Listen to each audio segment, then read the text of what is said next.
The man didn't even glance at her. He stood in the crowd, holding the bride registration form, his eyes scanning the list before looking up at the women in line. And when his gaze fell on Mabel Hart, he laughed. Not out of amusement. He laughed because he found it funny.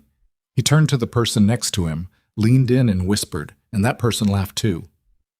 Then the next. Then the whole line. Laughter spread like fire to dry straw from one end of the dusty square in Dura Flats, Arizona, 1883. Mabel stood tall. She didn't bow her head, but her hands, hidden behind her back, trembled. If you were her, what would you do? If you stood there in the midst of a laughing crowd, no one chose you, no one looked at you, would you walk away or would you stand there? Mabel Hart's answer will change everything. Like now, if you want to hear this story to the end, comment with the name of your city or country. I'd love to know how far my story has come. And don't forget to subscribe so you don't miss the next stories. Because what happens next, nobody in Dura Flats could have predicted. The man's name was Gerald Fitch, and he ran the bride gathering the way a livestock auctioneer ran a cattle sale. Efficiently, loudly, and without particular concern for the feelings of anyone involved. He stood on the wooden platform outside the Dura Flats General Store with a clipboard tucked under one arm and a voice that could carry across a canyon. He'd organized 3 of these gatherings in the past 2 years, and each one had gone smoothly, which was to say that every woman on the list had been spoken for by sundown, the bachelors had gone home satisfied, and Gerald Fitch had collected his matching fee without incident. This one, he was already sensing, was going to be different. It wasn't the weather, though the September heat was punishing enough. The kind that turned the air above the packed dirt into something that shimmered and bent. It wasn't the turnout. 32 men had shown up, which was better than last spring. It was the woman standing at the far end of the row. Mabel Hart was 34 years old. She was not what anyone would call a small woman. She stood 5'5" in her worn brown boots, and she carried herself like someone who had long since stopped apologizing for the space she occupied.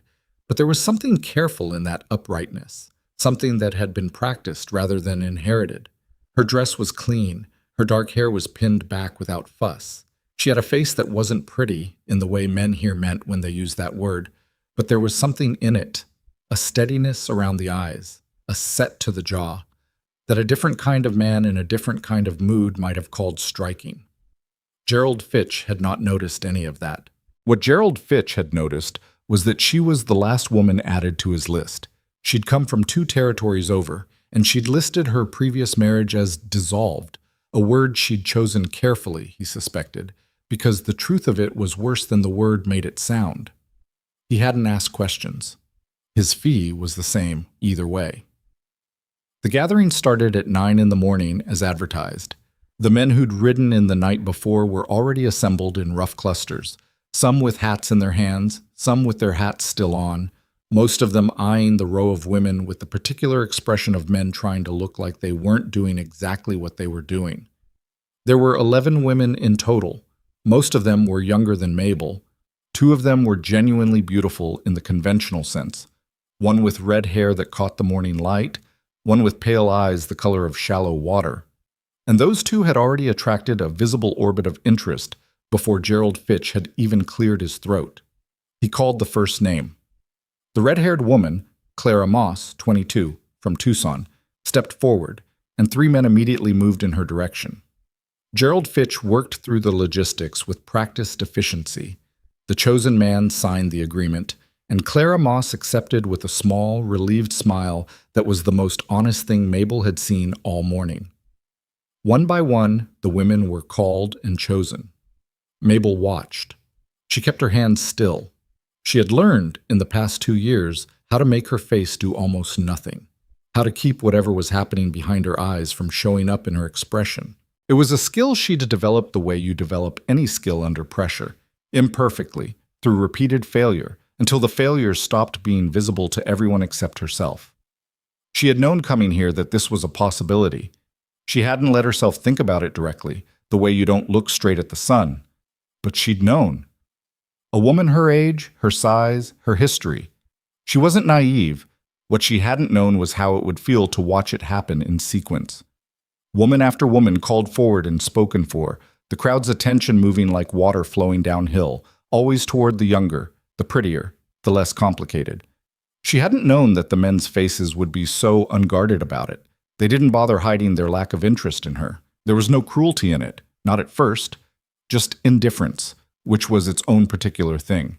Gerald Fitch was down to 3 women now, then 2, then 1. He looked at his clipboard, he looked up. His gaze found Mabel at the end of the row, and something crossed his face that he didn't bother to conceal. A flicker of what might have been embarrassment, or might have been the mild annoyance of a man confronting an administrative problem he hadn't anticipated. "Mabel Hart," he said. She stepped forward. The murmur started somewhere in the middle of the crowd and spread outward. She couldn't make out specific words, but she didn't need to. She'd heard variations of this sound before. It was the sound a crowd makes when it's deciding whether to be kind or not, and concludes, collectively, that kindness isn't required. "Any takers?" Gerald Fitch said, and he meant it as a straightforward question, practical, businesslike. But the words landed wrong, and he knew it the moment they left his mouth, because the crowd laughed. Not everyone. Maybe a third of the men standing there, maybe less. But it was enough. It was the kind of laughter that doesn't need volume to do damage. A few short sounds, quickly stifled, and then the silence after was somehow worse than the laughter itself. Mabel did not move. She looked straight ahead, at a point slightly above Gerald Fitch's left shoulder, at some neutral piece of sky. And she breathed. Her hands, behind her back, found each other and held on. A man near the front said something she did catch. She was meant to catch it. That was the point of the volume it was delivered at. And the words were, maybe if she lost about half of herself. More laughter. A few uncomfortable silences nearby. One woman in the crowd, someone's wife, pulled her husband's sleeve and said something sharp in a low voice, but her husband was already looking away. Gerald Fitch, to his marginal credit, held up a hand. All right. He looked back down at his clipboard. We've got a fine candidate here. Experienced, hardworking. Any of you men looking for someone who can... How old is she? Someone called out. 34, Gerald Fitch said.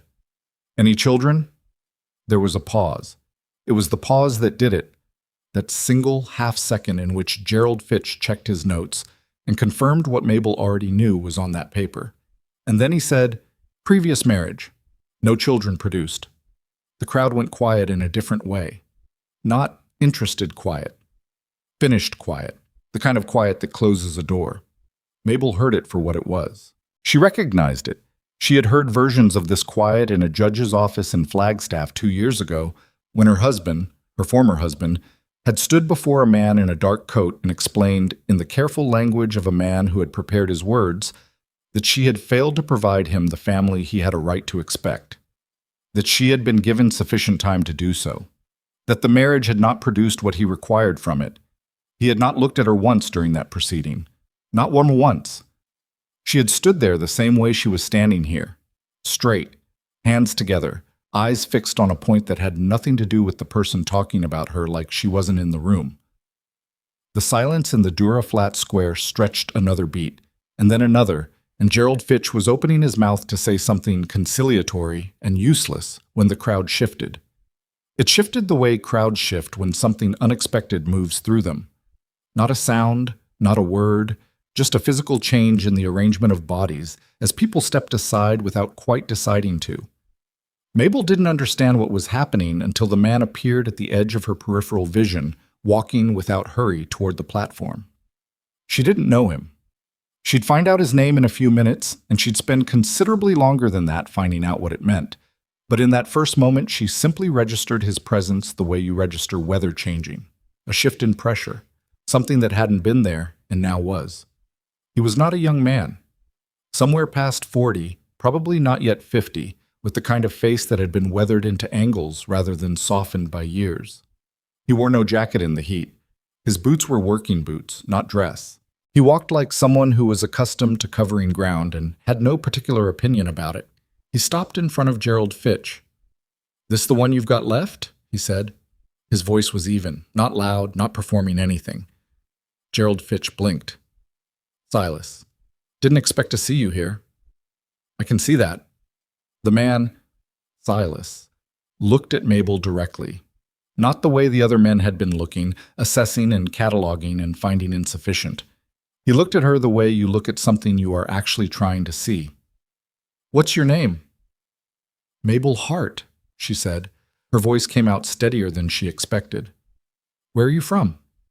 "Most recently, Yuma. Before that, Flagstaff." He nodded once, slowly. "You know anything about cattle?" The question caught her sideways. Behind her, she was dimly aware that the crowd had gone very still. "Some," she said. "I grew up on a working farm in New Mexico. Hogs mostly, but we kept cattle too. 8 years of it before I left." "You know anything about weather?" "I know enough to take it seriously." Something in his expression shifted, though she couldn't have said exactly what. "Good," he said. "Plenty of people out here don't." He turned to Gerald Fitch. "I'll take her." The silence that followed was the loudest thing Mabel had heard all day. It broke in pieces. First a few murmured exchanges, then a swell of voices, surprise, disbelief, the particular energetic interest of a crowd that has just witnessed something it didn't predict. Mabel watched Gerald Fitch's face cycle through expressions rapidly enough that she couldn't track them all.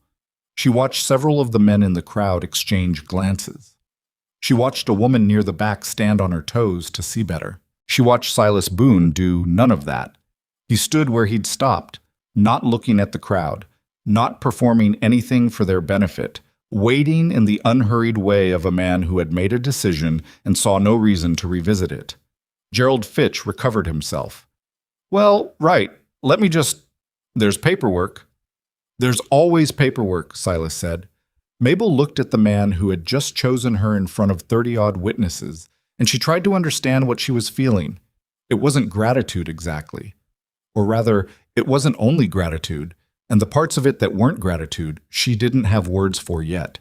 She was aware that her hands had stopped shaking. She was aware that the crowd was still watching. She was aware that she didn't know this man at all. While Gerald Fitch shuffled through his papers, a rancher standing near the front, a broad man with a red face who had found the earlier laughter very agreeable, leaned toward his neighbor and said, loudly enough to be heard, "Silas Boone must have lost his mind." Silas turned his head.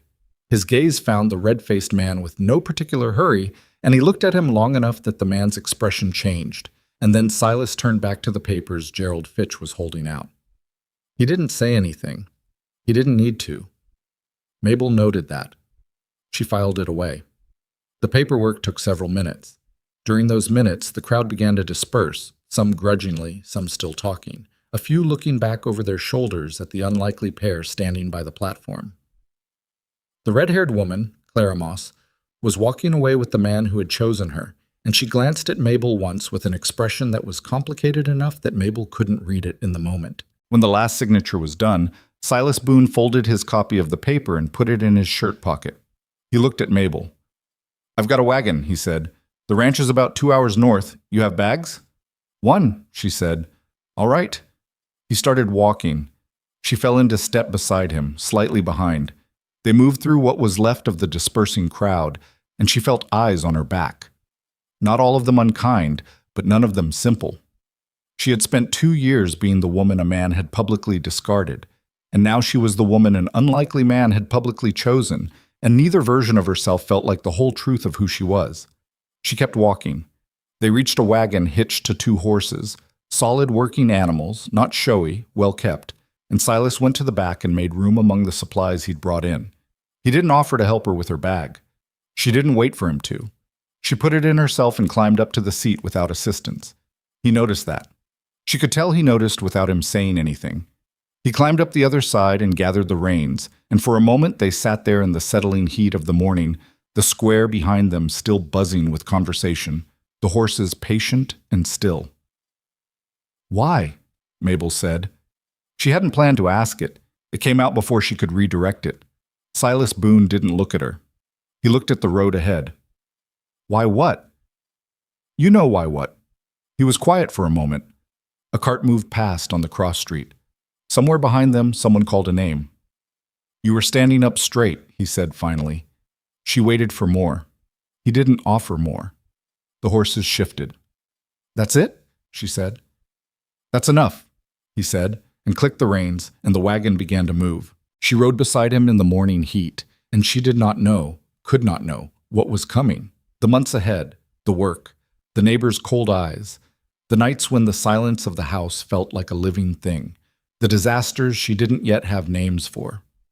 She knew only this, the road unrolling ahead of them, the sun already high and merciless, and the quiet of a man who had looked at her in a crowd of people looking away and seen something they hadn't. She didn't know if she could trust that. She didn't know if she could trust him. But she was in the wagon. She was moving. And for the first time in 2 years, Mabel Hart was facing forward. Quote, the Boone Ranch sat on a high, flat stretch of land north of Dura Flats, bounded on the west by a ridge of red stone that turned orange in the afternoon, and on the east by a dry creek bed that, Silas told her, ran with water 3 months a year if they were lucky, and not at all if they weren't. The house was a solid structure. Timber and adobe, built to last rather than to impress, but it had the particular quality of a place that had been maintained by someone going through the motions rather than someone who cared about it. The yard was functional, but not tended. The fence along the south side of the main corral needed 2 new posts. A window shutter on the east side of the house hung at an angle, the top hinge compromised. Someone had started stacking firewood against the side of the house and stopped partway through, leaving the remainder in a loose pile that was inefficient and would be worse in wet weather. Mabel saw all of this in the time it took the wagon to cover the last quarter-mile of track to the front of the house. She didn't say anything about it. Silas pulled the horses to a stop and set the brake. He climbed down. "Water's from the well, back of the house," he said. "Kitchen's through the front door. Turn right. The room on the left of the hallway is mine. The one across from it is—" He paused for a fraction of a second. "Available." She understood what that fraction of a second meant. Someone had been in that room before her. She didn't ask who. "All right," she said. She climbed down from the wagon, took her bag, and went inside. The kitchen was clean enough, but stark. The kind of clean that comes from things being used minimally rather than from active care. She looked at the state of the larder, better stocked than she'd expected, though arranged without any particular logic, and looked at the stove and looked at the ceiling and then went to the room across from his and put her bag on the floor inside the door. The room contained a bed, a chair, a small dresser, and a window that faced north toward the stone ridge. The bed was made with military precision, tight corners, no wrinkles. And the precision of it struck her as lonely somehow. The kind of precision that comes from habit rather than expectation. She sat on the edge of the bed and put her hands on her knees and took a slow breath. She thought about what she'd left behind in Yuma. She thought about 2 years of rented rooms and laundry work and the particular degradation of being pitied by people who didn't like her. She thought about the judge's office in Flagstaff and the sound of her former husband's voice doing its careful, prepared damage in the presence of a man in a dark coat. She thought about the crowd in Dura Flats this morning, the wave of laughter, the shape of the silence that had come after. She did not cry.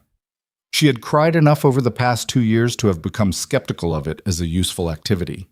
She unpacked her bag instead. There wasn't much. 2 dresses besides the one she was wearing, practical underclothes, a tin of salve she'd been using on her hands since the laundry work dried them to cracking, a small book she'd been carrying for 3 years and had never quite gotten to the end of, a folded photograph she didn't look at. She put things in the dresser drawers. She hung one dress on the single hook inside the closet door. She set the book on the windowsill. Then she went back to the kitchen and started figuring out what she could make for supper. Silas came in an hour later. He'd been out to the corral. She'd heard him moving around, heard the horses, heard the particular sounds of a man doing the end-of-day work of a working ranch. He came in through the back door, washed his hands at the basin, and stopped when he smelled what was on the stove. He didn't comment. He sat down at the table. She served him without ceremony. It was a simple meal. She hadn't had time or materials for otherwise. But it was hot and seasoned properly, which was more than the empty kitchen had suggested was coming. He ate without speaking for a while. She ate across from him. "There's a fence post needs replacing on the south corral," she said. He looked up. "The one at the southeast corner," she said. "It's rotted through at the base. You probably knew that." "I knew it," he said. "And the shutter on the east window." A pause. "I knew that too." "I can fix the shutter," she said. If you tell me where you keep tools. He considered this. Whatever he was considering, he didn't share it. Shed out back, he said. All right. They finished eating. She cleared the plates. He went to the front room and she heard him settle into a chair. She washed up and looked out the kitchen window at the stone ridge going dark against the last of the light. She was in someone else's house. She was someone else's wife, in legal, if not yet any other sense. She was in the middle of a territory that did not know her name. She thought about that red-faced man in the square saying Silas Boone had lost his mind, and she thought about Silas's face when he'd heard it. Not angry, not defensive, just absent, indifferent in the way of a man who had made his calculation and didn't require anyone else's approval of the result. She didn't know yet whether that was reassuring or terrifying. She dried her hands on the dishcloth and went to the front room. Silas was in a wooden chair near the cold fireplace, not reading, not doing anything in particular, just sitting with the stillness of a man accustomed to his own company. He looked up when she came in. I want to know what you expect, she said. She kept her voice level. From this arrangement. From me. I want to hear it from you directly rather than figure it out by accident. He looked at her for a long moment. Outside, the night was coming down over the ridge, and the light in the room was going amber and dim. I told you in town, he said. I need someone who can handle what's here. That's not specific. No, he agreed. It's not. He looked at the empty fireplace. I've got 700 acres, about 200 head of cattle, give or take what I lost in March. I work it mostly alone. I had a hand last year, but he moved on. The house has been... He stopped, started again. The house has needed attention. I've been keeping up with the land and not much else. Why? He didn't answer that one right away. Because the land has to eat, he said finally, and the house can wait. She understood that. She understood it in the bones, actually. The triage of a working operation, the way you sacrifice what can survive neglect to sustain what can't. She'd seen her parents make those calculations on the farm in New Mexico. She'd made versions of them herself. I can keep the house, she said, and I can help with the land. I'm not fragile. I didn't think you were. The people in Dura Flats seemed to have a different opinion. He made a sound that wasn't quite a laugh, but was something adjacent to it. The people in Dura Flats, he said, have a limited view of what matters. She looked at him. What were you doing there today? You didn't look like a man who'd been planning to attend a bride gathering. I wasn't, he said. Then why? I was there for supplies. He looked at her steadily. I saw the gathering from the road. I saw... He stopped again, looked at the fireplace again. I saw what was happening. The room was quiet. You felt sorry for me, she said. She said it without inflection, without bitterness, just laying it out to see if it was true. No, he said. And then, after a pause, I saw someone standing up straight in circumstances that would have put most people on their knees. That's not sorry. That's something else. She sat with that for a moment. All right, she said. I'll take you at your word. Fair enough, he said. She went to bed that night in the room with the tight corners and the north-facing window, and she lay in the dark and listened to the sounds of a ranch at night. The cattle distant and low, something moving in the brush somewhere, the wood of the house ticking as it cooled. New sounds. She would learn them, she supposed, the way you learned anything, one night at a time until they were ordinary. She was not happy. She wasn't certain what she was. But she was here, and she was still standing, and in the morning there was a shutter to fix and a house that needed attention and 700 acres of Arizona territory that didn't care one way or another about her history. That, she thought, was close enough to a beginning. The shutter was worse than it looked from the wagon. Mabel discovered this the morning after she arrived. When she climbed the ladder she'd found leaning against the side of the shed and got close enough to see that the top hinge hadn't merely loosened. It had pulled clean through the adobe at the anchor point, leaving a hole the size of her thumb that would need to be packed and reset before any new hardware would hold. She climbed back down, found a rag, mixed a small amount of the clay mud she'd located in a bucket near the water trough, and climbed back up. Silas came around the corner of the house while she was on the ladder. He stopped, looked at her, looked at the bucket she'd hung from the top rung by a wire hook she'd bent from a piece of scrap she found in the shed. He didn't say anything. He went on to the corral. She packed the hole, let it set while she made breakfast, came back and checked it, decided it needed another hour, ate, washed the plates, went back up and set the hinge, rehung the shutter. By mid-morning, it was plumb and swinging clean, and she had moved on to the firewood pile, which she spent an hour reorganizing against the house wall in a stacked row that would shed rain instead of collect it. When Silas came in for the noon meal, he walked past the south wall of the house and paused. He came inside and sat down without commenting on the firewood either. They ate. She had made a proper soup from the dried beans in the larder and some onions she'd found going soft in a crate near the back door. It was plain, but it was food, and it was hot, which was more than plain. "You didn't have to do all that this morning," he said. Not critical, just observational. "I know," she said. "I was going to get to the firewood." "I know that too." He looked at her across the table with an expression she was starting to recognize, a kind of careful attention that didn't broadcast itself. "You work fast," he said. "I work when there's work in front of me," she said. "It's not a virtue. It's just what I do."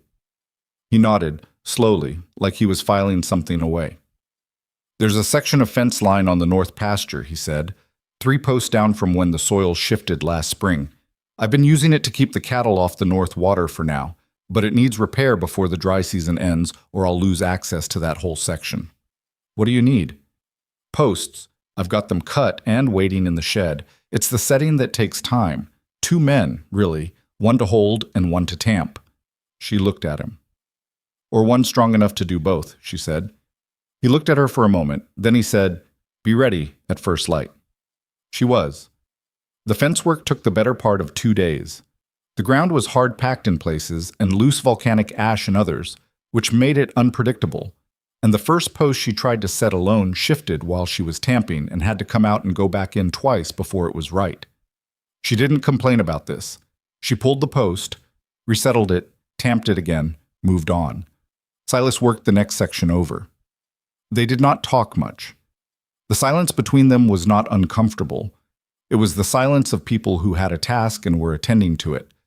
But it was not easy either. It was the silence of 2 people who knew almost nothing about each other and were both too careful to rush into the knowing. On the afternoon of the second day, a rider came down the track from the direction of Dura Flats. Mabel was holding a post. Silas was tamping. They both looked up at the sound of hooves, and the rider came into view. A man in his 40s, thick through the chest, riding a dark bay that was too good a horse for the dusty clothes he wore. He pulled up at the edge of the fence line and looked them over. "Silas?" the man said. "Walt," Silas said without stopping what he was doing. The man, Walt, let his gaze move to Mabel. He didn't try to hide that he was taking his time about it. His eyes went from her face to her hands on the post to the completed section of fence behind her and back to her face. "So it's true," he said. "You actually brought her out here." "It appears so," Silas said. "Folks in town were saying—" Walt stopped, rearranged something. "People are saying all kinds of things." "I'm sure they are." "Silas."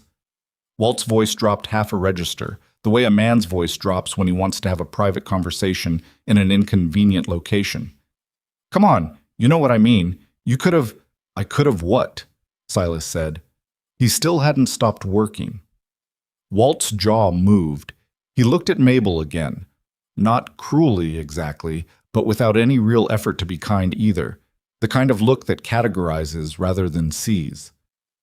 "I'm just saying, Clara Moss was available. The Hendry girl. You had your pick." "I had my pick," Silas agreed. I picked." Walt sat on his horse for another moment. Then he looked at Mabel directly and said, "No offense to you, ma'am." She looked back at him. "None taken," she said pleasantly. It was the tone of voice that means exactly the opposite, and he heard it because his ears went slightly red. He said a few more things to Silas about cattle prices and a water dispute 2 ranches east, and then he rode away. Mabel and Silas returned to the fence post. "He'll talk," she said. Not a question. "He already has," Silas said. "Half the territory knows by now." "Does that bother you?" He tapped the post twice more, then stood and checked its plumb. Walt Greer's opinion of my decisions has never particularly interested me, he said. I don't expect that to change. She looked at the post. It was straight. They moved to the next one. That evening, she sat at the kitchen table and wrote a letter she didn't send, a habit she'd developed in Yuma, writing things she had no one to say to, giving them somewhere to go besides staying inside her. She wrote about Walt Greer's face. She wrote about the way Silas had kept working while the man questioned his judgment to his face, and the quiet assurance in that, not bravado, not defensiveness, just a complete absence of the need to justify himself to an audience. She had never known a man like that. She was not sure she trusted it yet, but she noted it. She put the letter in the small tin box she kept at the bottom of her bag and went to sleep. The rhythm of the days established itself. She woke before him, which surprised her the first morning and ceased to surprise her after that. She had the stove going and water on before he came into the kitchen, and he ate what she made without complaint and without excessive praise either, which she appreciated more than compliments would have given her. Compliments, she had learned, could be a way of keeping someone at a distance. A man who eats what you've made and reaches for more is telling you something truer. She reorganized the larder within the first week. She fixed the cold cellar latch, which had been sticking, by shimming the door frame with a strip of leather she cut from a worn-out harness she found in the shed. She scrubbed the main room floor, which had accumulated enough grit and dirt that the original color of the wood was a guess, and discovered it was a warm, reddish-brown pine that she hadn't expected from the house's exterior. She started learning the cattle. Silas didn't assign this to her. She began doing it on her own, walking the pastures in the late afternoon when the direct work of the day was winding down, getting familiar with the animals individually, noting which ones were showing stress, which seemed off their feed, which had developed hoof issues that would need attention. She started keeping a rough count in her head and cross-checking it against the herd numbers Silas had mentioned. After about 10 days of this, she came in for supper and said, "You've got a heifer with a cracked hoof in the south pasture, the brown and white one. She's favoring it." He looked up from the table. "Which one?" "She's got a notch in her left ear. Younger one, maybe 3 years." He was quiet for a moment. "I'll look at her in the morning. I can show you where she's been staying. She keeps to the southeast corner, near the water." He nodded. Then, after a pause, "How long have you been watching the herd?" "Since the second day," she said. She set supper on the table and sat down. "I didn't see any harm in knowing them." He looked at her across the table with that careful expression again. It went on long enough that she looked back at him directly. "What?" she said. "Nothing," he said. He picked up his fork. "Thank you." It was the first time he'd thanked her for anything specific. She filed it away in the same place she'd been filing everything else. Not sure yet what any of it added up to, but keeping the account. The trouble from Dura Flats arrived on a Thursday, in the form of 3 women. They came in a buckboard driven by the youngest of them, a girl named Iris Calloway, maybe 20, who seemed to be present primarily as transportation. The other 2 were women in their 40s, the kind who had established positions in a small town and understood those positions to carry certain responsibilities. Their names were Agnes Hooper and Ruth Calloway, and they arrived at the Boone Ranch at about 10 in the morning with a covered basket and expressions that were doing careful work. Mabel was in the yard splitting kindling when they pulled in. She heard the buckboard and looked up and knew immediately what this was. She set the hatchet in the stump and went to meet them. Agnes Hooper was the one who took the lead. She had a broad face and small eyes and a voice she deployed with the precision of someone who had spent years perfecting it. She got down from the buckboard and smiled and said, "We wanted to come and welcome you properly. It's not right that you've been out here a couple of weeks already with no one coming to call." "That's thoughtful," Mabel said. "We brought a pie," Ruth Calloway said. She had a sharper face than Agnes and held the covered basket in front of her like a credential. "Apple, from my own trees." "Thank you," Mabel said. She took the basket. "Come inside." She made tea she didn't have good tea for, a pale, honest approximation, and put out the pie, and sat with these women in the front room of the house she had spent 2 weeks making less grim, and listened to them talk. Agnes Hooper did most of the talking. She talked about the territory, about various neighbors and their situations, about the dry summer they'd had, about the price of cloth at the general store. All of it pleasant, all of it information gathering dressed in the clothes of neighborly conversation. "Silas Boone is a decent man," Agnes said eventually, with the air of someone who has been circling something for long enough. He's had a hard stretch. Losing Eleanor the way he did. There it was. Mabel kept her face steady. I didn't know her name. Agnes blinked. Ruth Calloway looked at her pie. He doesn't talk about her, Mabel said. Not defensive, just accurate. Well, no, he wouldn't. Agnes pressed her lips together briefly. It was 3 years ago. Fever. She was only... Well, it was very sudden. So that was who had been in the room across the hall. The room with the tight corners and the bed that had been made with such deliberate, grieving precision. Mabel sat with that quietly, without showing the women across from her what it did to her understanding of things. He's a man who keeps to himself, Agnes continued. We were all... She paused again, choosing. We were all somewhat surprised by his decision at the gathering. I imagine you were, Mabel said. People talk, Ruth Calloway said. It came out half apology, half something else. I know, Mabel said. I've heard some of it. Agnes Hooper looked at her. The performance of pleasantness thinned slightly, became something more direct. You seem like a capable woman, she said. I'll be honest with you. I wasn't sure what to expect coming out here. Silas isn't the easiest man, and the situation is unusual. But you seem, she paused, settled. I am settled, Mabel said. This is where I live. The women left about an hour later. Iris Calloway, who had barely spoken, looked at Mabel when she climbed back up into the buckboard, and her expression was the most straightforward of the three. Just young and uncertain, and maybe slightly ashamed of the company she was in, though not enough to say so. Mabel watched them go. She stood in the yard for a moment. Eleanor. 3 years ago, a fever. A room with tight corners across from his. She turned and went back inside and found the hatchet in the stump and finished splitting the kindling. When Silas came in that evening, she told him the women had come. He was quiet. Agnes Hooper mentioned Eleanor, she said. She kept her voice even. I thought you should know I know the name. He was at the wash basin. His back was to her. She watched his shoulders do something brief and controlled. I should have told you, he said. You don't owe me your history. No. He dried his hands, turned around. His face had the particular blankness of a man who has practiced not showing a specific thing for a long time. But it's relevant to the room, to... He stopped. To why the house needed attention, she said quietly. He looked at her. Yes. She nodded. Okay, she said. He waited, like he was expecting more. That's all, she said. I just wanted you to know I knew. He looked at her for another moment. Something in his face shifted. Not cracked, not broken open, just shifted, like a door moving a fraction of an inch in a frame. Then he came to the table and sat down, and she served supper, and they ate. They didn't talk about Eleanor again that night, but the silence between them was different after that. Not easier exactly, but more honest. Less space being maintained around things unspoken. More acknowledgement that the unspoken things were there. The real test came from a different direction. About 3 weeks after she arrived, on a Saturday when Silas had gone into Dura Flats for supplies, Mabel walked the east fence line alone and came back to find a man she didn't know sitting on his horse in the yard.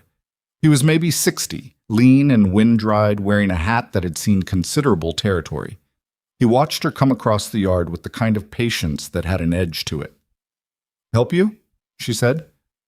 Looking for Boone, the man said. He's in town, back this afternoon. She stopped at a reasonable distance. Something about the man's stillness was the wrong kind of calm. I'm his wife. Can I help you with something? The man looked at her for a long moment. His face didn't change. You're the Hart woman, he said. I'm Mabel Boone, she said. She had not said it before. It came out steadier than she expected. He chewed something. Tobacco, she thought. And then he said, You can tell your husband that Amos Greer says the South Water Agreement is finished. He wants to discuss the alternative arrangement. She didn't know what any of that meant. She also knew she wasn't supposed to know. This was being delivered to her because Silas was absent, and delivered specifically to her because this man had made a calculation that she would be a less reliable messenger than he intended to appear. "I'll tell him," she said. "Amos Greer, Southwater Agreement, alternative arrangement." The man's eyes moved over her face. "Word for word," he said. "Word for word," she agreed. He turned his horse and rode out. She stood in the yard and thought about what he'd said and what he hadn't said, and what the gap between those two things might contain. She went inside and wrote down the exact words while they were fresh. When Silas returned that afternoon, she told him while he was still unloading the wagon. She gave him the message exactly, then handed him the paper with the words she'd written. He read it twice. His face went flat in a way she hadn't seen before. "Who is Amos Greer?" she asked. "Walt Greer's uncle." He folded the paper. "The Greers hold the deed to the water rights on the Eastern Creek. 3 years ago, before Eleanor died, I had a usage agreement that let me access it through the dry months. Amos decided after she died that he didn't need to honor it. We've been working around it." "What does he mean by alternative arrangement?" Silas put the last of the supplies on the porch and turned to face her. "He wants to buy the North 40, he said. He's wanted it for 2 years. He knows I won't sell, so he's been tightening the water situation every dry season until I run short enough options that it stops looking like a choice." She stood there looking at him. "He came here while you were gone on purpose." "Yes. He wanted me to get the message confused, or not tell you all of it." Silas looked at her. "Did you?" "No," she said. "I wrote it down." He looked at the paper in his hand. Something moved in his face that wasn't quite a smile, but occupied the same space one might. "Thank you," he said. Then he picked up the last of the supplies and went inside. Mabel stood on the porch for a moment, looking out at the territory. The Redstone Ridge to the west was going copper in the late light, and the cattle in the south pasture were moving toward water in the slow, instinctive drift of animals who knew their routine. She had been here less than a month. She already knew this land was not going to be easy, and the people around it were not going to be simple, and the situation Silas was managing was more complicated than she'd understood from the road.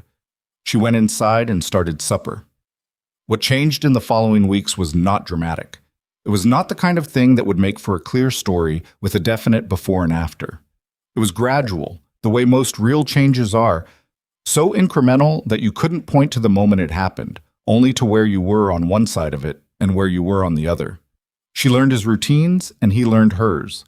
She learned that he was most useful talked to before 9 in the morning and after sundown, that in between he was in a kind of focused silence that wasn't unfriendly but wasn't available either. He learned that she didn't need things explained to her twice, and that asking her opinion on a practical question would get him an honest answer rather than a diplomatic one, which she gathered was not what he'd had before. She learned that he had a bad right shoulder from a fall years back that gave him trouble in cold mornings, and she stopped expecting him to do fine work with his right hand before the joint had warmed up. He never mentioned this to her. She simply noticed. He learned that she didn't sleep well the first 2 or 3 nights of every week and slept heavily the back half, which meant she was sometimes already in the kitchen at 4 in the morning when he came out at 5, and sometimes still asleep when the workday was already started. He never commented on this either. He simply adjusted. They were not friends yet. They were not in love. They were something more specific and in some ways more durable than either. 2 people who had looked at each other's actual selves, the real unpolished versions, and decided separately that the deal was still acceptable. That was not nothing. In Mabel's experience, it was, in fact, quite rare. The Saturday market in Dura Flats happened on the first Saturday of each month, and 6 weeks after she arrived, Silas told her without particular ceremony that she could come if she wanted. She wanted. She hadn't been back to town since the gathering. She sat beside him in the wagon and watched the familiar track unfold in reverse, the stone ridge sliding behind them, the flat land opening up, the first scattered buildings of Dura Flats appearing on the horizon like an afterthought. She had dressed in her better dress, the blue one, and she had her hair pinned up properly, and she sat straight in the wagon seat with her hands in her lap and did not think about the last time she had stood in that square. The market was busy. People turned to look when the Boone wagon came in. She felt it, that collective awareness shifting. the particular attention of a community that knows it has something to watch. She climbed down from the wagon without fuss and stood in the square she had last stood in as a woman no one wanted. Agnes Hooper was there. She nodded to Mabel with something that might have been grudging acknowledgement. The red-faced man, she'd learned his name was Vern Cole, was there too. And he looked at her and looked away and said nothing, which was its own kind of statement. There was a woman at the dry goods table who looked at Mabel for a long moment and then said, "You're Silas Boone's wife." "That's right," Mabel said. "I heard you fixed up the place considerable," the woman said. She seemed uncertain whether this was good or bad. "Some," Mabel said. "It's a solid house. It just needed some attention." The woman nodded. Something in her expression recalibrated. Silas was across the square, talking to a man about feed prices. He hadn't looked back to check on her. She had noticed that he didn't do that, didn't check on her, didn't manage her, didn't hover. Whether it was trust or simply the natural habits of a solitary man who wasn't accustomed to tracking another person's location, she couldn't say. She had decided it didn't matter which it was, because the effect was the same. She was allowed to be a person with her own ground to cover. She bought a spool of thread she needed and some dried fruit, and after a moment of standing in front of the display, a small bunch of lavender from a girl selling herbs by the weight. It was an unnecessary purchase. She made it anyway. On the ride back, Silas said without taking his eyes off the road, "You handled yourself fine."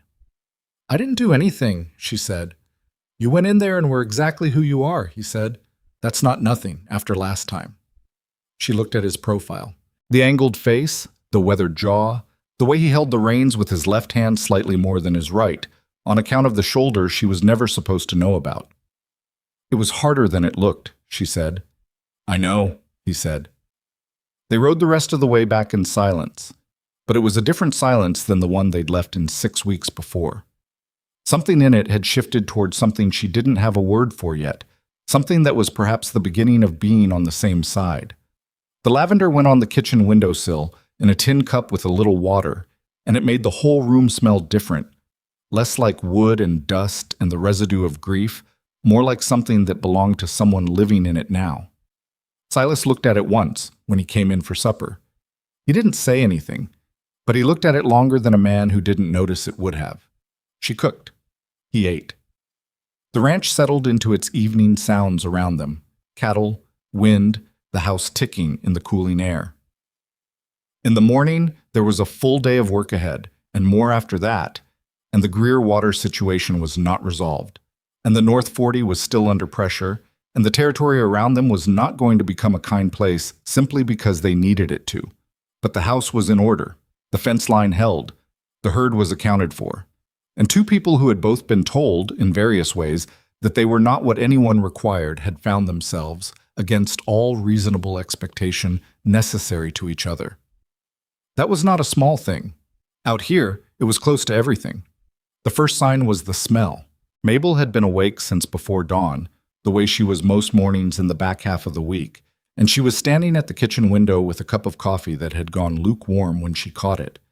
Something sharp and dry underneath the usual morning air, like the inside of a cold stove that had been left sealed too long. She stood there for a moment, not certain she wasn't imagining it. Then she set down the cup and went outside. The sky to the southwest was wrong, not dramatically wrong, not yet. The sun was barely up and the light was still that pale flat gray that precedes color, but there was a quality to the horizon that she recognized from her years in New Mexico. A brownish tinge below the clouds, a density that didn't belong to weather. She went back inside and down the hall and knocked twice on Silas's door. He opened it in under 10 seconds, which told her he hadn't been fully asleep either. "Southwest," she said. "You should look." He came outside in his boots and his shirt untucked, and he stood beside her in the yard and looked at the horizon for a long moment without speaking. The smell was stronger now. There was no question anymore about whether she was imagining it. "That's at least 10 miles out," he said. "Maybe more." "Moving which way?" He watched. The brown tinge along the horizon had a directionality to it, not the formless spread of distant rain, but something with a shape to its movement, a bias. "Northeast," he said. Wind's out of the southwest this morning. Has been for 2 days. She had noticed the wind shift but hadn't thought anything of it at the time. She thought about it now. Toward the valley, she said. Toward the valley, he agreed.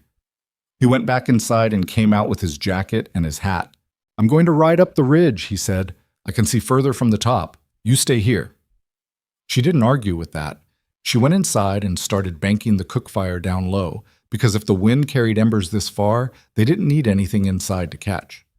She checked the water in the well bucket and filled the 2 large pots she kept for washing and set them by the back door. She got the horse blankets from the shed and soaked them in the water trough. She wasn't sure she'd need them, but she'd seen what her mother had done when fire came close to their farm in New Mexico when she was 11, and her mother had known things that had kept them alive. Silas came back down from the ridge at a controlled gallop that told her everything before he spoke. It's bigger than I thought, he said, pulling up in the yard. It's already past the Hendry place, moving fast. Which ranches are between us and it? Perot's, the Colton homestead. Possibly the Greer South pasture if it shifts at all. He dismounted and was already moving toward the barn. I need to go. Perot's got 2 kids under 10 and his wife is expecting. She understood immediately what he was asking without asking. Go, she said. I'll manage here. He stopped and looked at her, just for a second. There was something in that look. Not doubt, not concern exactly. Something more like the automatic instinct of a man who had been alone long enough that the idea of leaving someone behind had become unfamiliar in a specific way. The cattle first, he said. Get them to the north pasture, away from the south draw. If fire comes down the ridge, it'll funnel through the draw first. The north pasture has the stone outcropping. It won't carry fire as readily. I know, she said. Go. He went. She spent the next 3 hours moving cattle. It was not a clean operation. The herd had been settled in the south pasture for the better part of 2 weeks, and had developed the bovine conviction that this was where they lived, and persuading 200 animals that they needed to relocate without sufficient hands to cover all the gaps in the temporary fencing was exactly as difficult as it sounds. She worked the outer edges of the herd on foot because the riding horse Silas had left her, a reliable gray mare named Cora, was getting nervous from the smell and needed a steady hand at the rein, which meant Mabel couldn't push the herd from horseback the way 2 people could have managed easily. She lost 6 animals out the East Gap. She found 4 of them by noon and got them back. The other 2 she let go. They'd headed east, away from the smoke, which was the right direction, and she couldn't spend more time on them. The sky by midday was the color of a bruise along the southwestern edge, and the smell had gotten into everything. Her hair, her clothes, the horse's coat. The cattle in the north pasture were restless and noisy, their anxiety transmitting through the herd in waves. She checked the fence line twice and reinforced the weakest section with wire she'd found coiled in the shed, doing it by hand because the pliers kept slipping and her palms were already raw. She ate nothing. She forgot to, which had happened to her before in situations where there was too much to attend to. She drank from the water trough when she was refilling it, cupping her hands, not worrying about what that looked like. By mid-afternoon, the smoke on the horizon had thinned. Not gone, but thinned, and the direction had shifted slightly north of northeast, which meant the fire had moved away from the Boone Ranch and toward the open flats where there was less to burn. She stood in the yard and watched it for a long time, reading the sky the way her father had taught her, and concluded eventually that the immediate danger had passed. She was sitting on the porch steps when Silas came back. He came in slower than he'd left, the horse dark with sweat and moving at a tired walk. He dismounted in the yard and looked at her, and then looked at the north pasture and back at her. You moved them, he said. All but 2. They went east. He nodded. He looked tired in a way that went deeper than the day's work. Perot's barn is gone, he said. House held. They got the kids out. Margaret Perot? He stopped. She's all right. The baby's all right. She let out a breath. Good. Colton lost his hay stores. Greer's south fence burned. 3 other ranches lost outbuildings. He sat down on the porch step beside her, which he had not done before. Had never simply come and sat beside her in the casual, tired way of someone who belonged in the same space. 7 ranches fighting one fire with whatever they had. Tom Perot was using his jacket. She thought about a man beating at a fire with his jacket, to save his house where his wife and children were. She thought about what the jacket would have looked like after.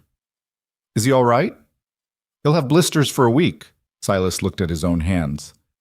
He'll live. They sat for a while in the smoky evening air. The cattle were still audible from the north pasture, their discontent settling gradually as the smell faded from the wind.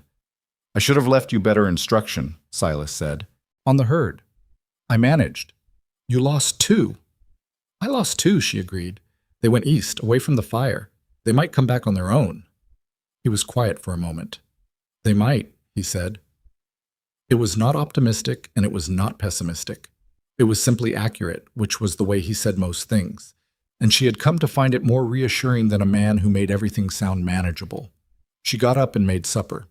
He came in and washed and sat down, and they ate and didn't talk much, and for the first time since she'd arrived at this ranch, she was too tired to think about anything beyond the fact that the day was over and the house was standing and no one was dead. She slept that night like someone had weighted her down from the inside. The 2 missing cattle came back on their own the following afternoon, walking up the east track with the mildly embarrassed manner of animals that have done exactly what they intended and don't see what the fuss is about. She counted them back into the herd and moved the herd back to the south pasture and said nothing about this to anyone, but she noted it in the running account she kept in her head of the ranch's comings and goings, the way you keep track of a living thing you're responsible for. The territory had barely gotten its breath back from the fire when the sky changed again. It was 11 days later, October now, and the heat had finally broken into something that felt like the beginning of a different season. Cooler mornings, longer shadows, the light going amber earlier in the afternoon. Mabel had been watching clouds build to the north for 3 days, the kind of build that starts as interesting and progresses to concerning, and then becomes something else entirely. On the 3rd morning, she came outside and looked north, and the clouds were not building anymore. They were organized. They had a structure to them that clouds in normal circumstances don't have. A rotation, slow and massive, barely perceptible from this distance, but there if you looked at the right level of sky. She'd seen this once before. She was 12 years old, and she'd seen it from the door of the farmhouse in New Mexico, and her father had seen her standing there and said, in a voice very different from his usual one, "Get inside and get in the cellar." And they had, and the farmhouse had lost its roof. She went inside and found Silas at the table with his coffee. "There's rotation in those clouds," she said. He looked up at her. He read her face. He set down his coffee and got up and went outside. She heard him on the porch. She started moving, not panicking, not running, but moving with the focused efficiency of someone who has made a list in her head and is working through it. She went to the shed and got the 2 heaviest rope coils. She went to the barn and checked the horses, opened the back stall gate so they could get out if something happened to the barn itself. She went to the cold cellar behind the house and looked at its construction, stone-roofed, dug into the earth, solid, and decided it was the best option. Silas came back inside. "You're right," he said. "It's moving." "How long?" "An hour. Maybe less. It's not certain." "What do we do for the cattle?" "Nothing we can do in an hour." His voice was tight in a way she'd rarely heard. "They'll scatter or they won't. The horses we can shelter in the arroyo if we move now. The cut of the bank should protect them from the worst of it." She was already moving back toward the barn. They worked fast and without wasted conversation. Silas took both horses down the track toward the arroyo, a quarter-mile east, where the creek bank was cut deep enough to provide shelter.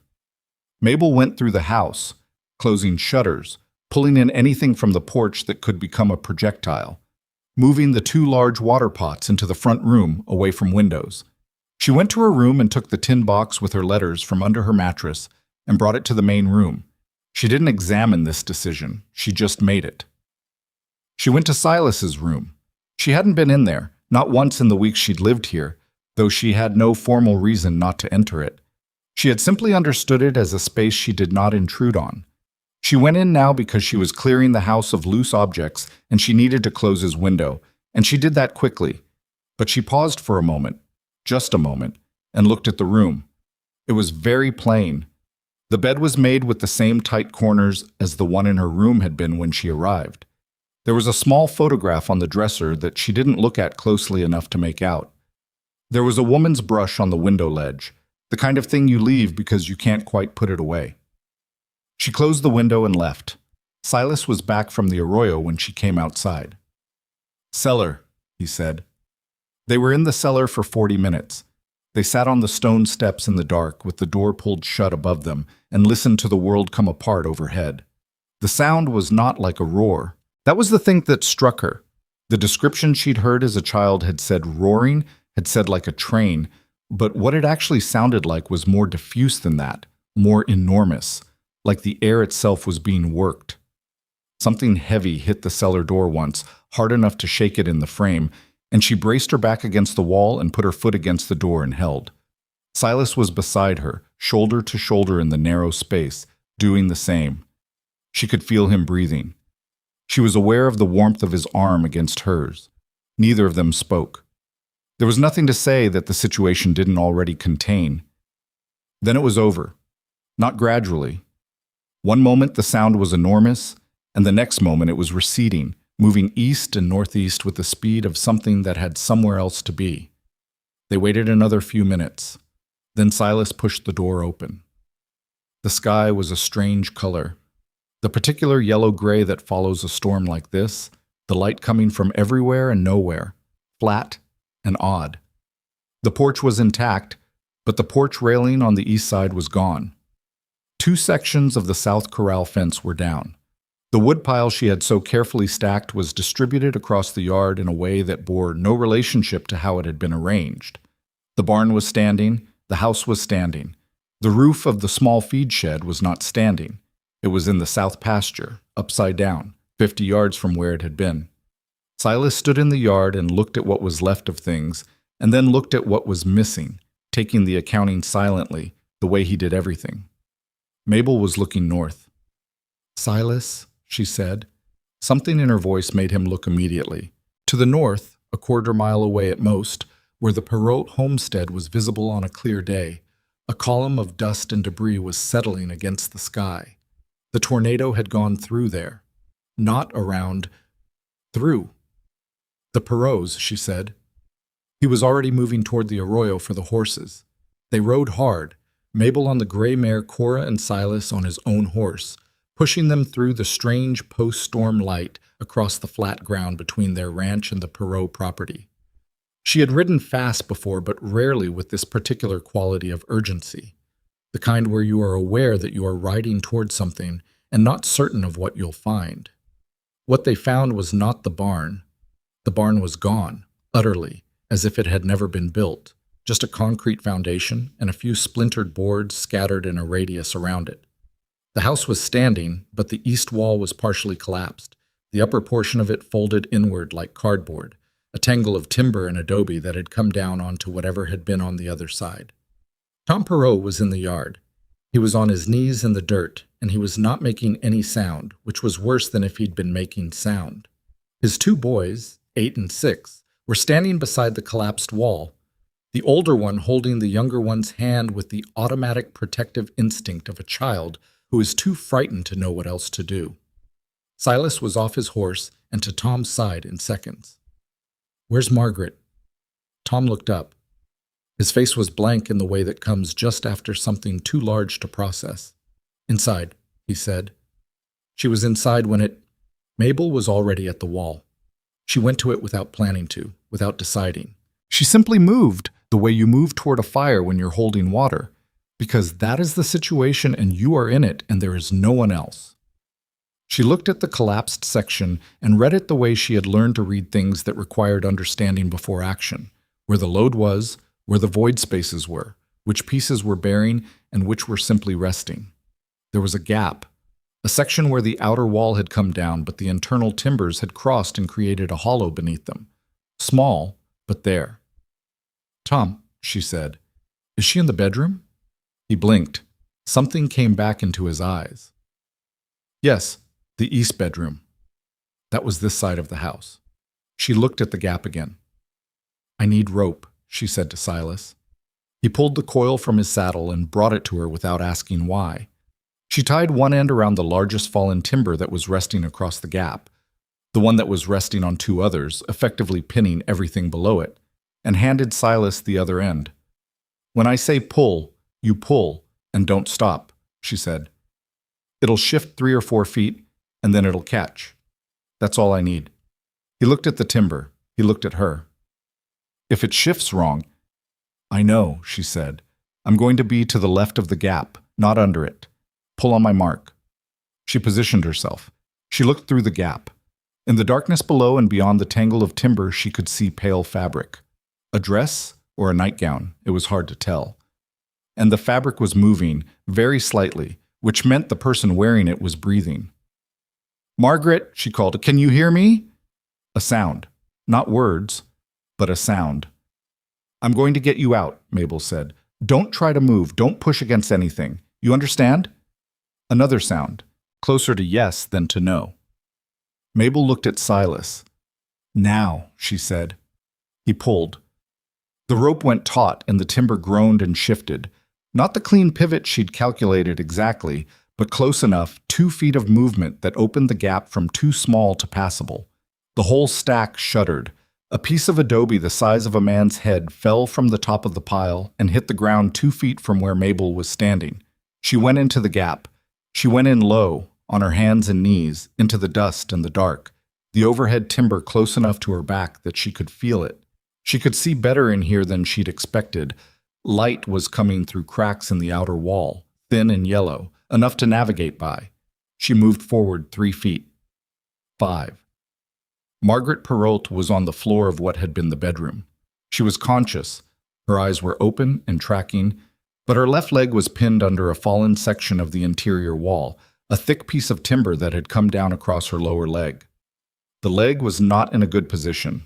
Mabel looked at it and looked at Margaret's face and made herself be careful about her own expression.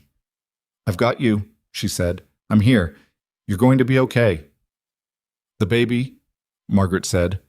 You're far enough along that lying here a little longer won't hurt anything, Mabel said, because she didn't actually know if that was true, but she knew it needed to be said. I need to move this timber off your leg. I'm going to need you to hold still. Can you do that? Margaret nodded. Her jaw was set with the particular grimness of a woman in pain who is also terrified and has decided to be neither. The timber was not as heavy as it looked. That was the first piece of luck Mabel had had all day. It had come down at an angle and the far end of it was resting on rubble, which meant it was already partially supported. She wasn't lifting the full weight, she was lifting maybe a third of it. She braced her back against the wall above her and got her hands under the near end and pushed upward and felt the thing move. Margaret made a sound that was not pleasant to hear. Stay with me, Mabel said through her teeth. She pushed again. The timber rose 2 inches, 3, enough to drag clear of the leg if Margaret moved it now. Move your leg toward me. Slide it toward me. She heard Margaret moving. She held the weight. Her arms were shaking, and she was aware that the whole structure above her was unstable in a way she couldn't completely account for, but she held. Then Margaret said, It's clear. And Mabel let the timber down, and it hit the rubble with a sound that seemed very loud in the enclosed space. Getting Margaret out was slower. Her leg was injured. Mabel could see the swelling already developing below the knee, which probably meant a fracture but not a compound one, which was the line between bad and catastrophic. She got Margaret's arm over her shoulder and they moved through the gap together, Mabel nearly doubled over, Margaret dragging her bad leg and making sounds that she clearly was trying not to make. They came out of the gap into the open air and Silas was there, and Tom Perrault was there, and Tom made a sound when he saw his wife that Mabel had never heard a human being make before and hoped not to hear again.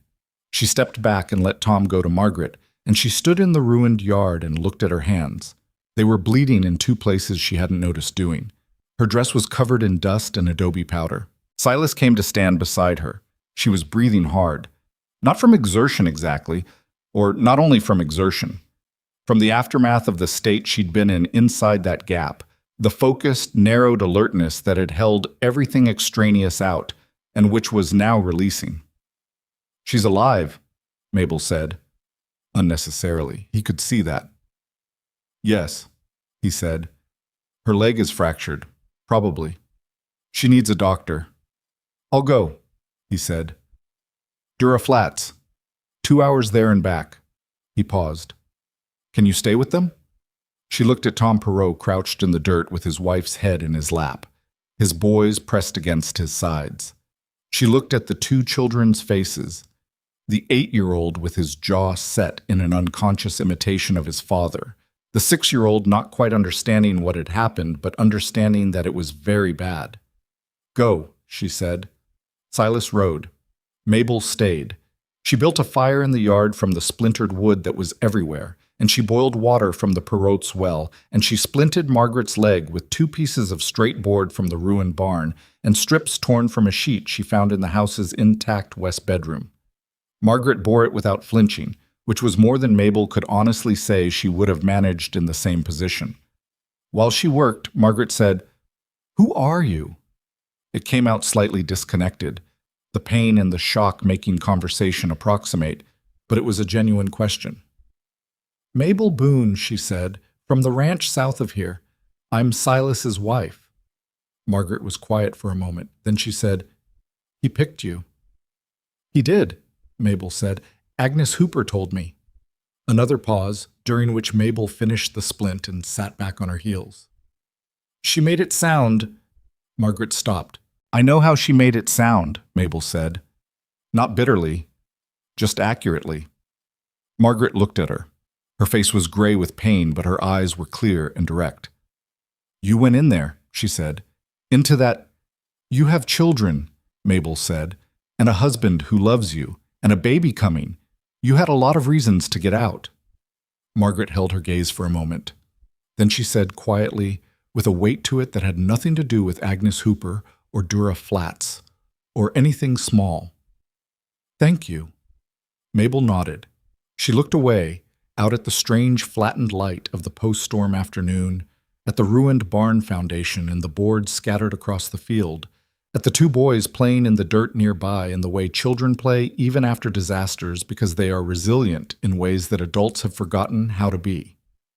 She thought about the gap in the wall, the darkness inside it, the sound of Margaret's breathing finding her in the dust. She had not thought, going in, about whether it was the right decision.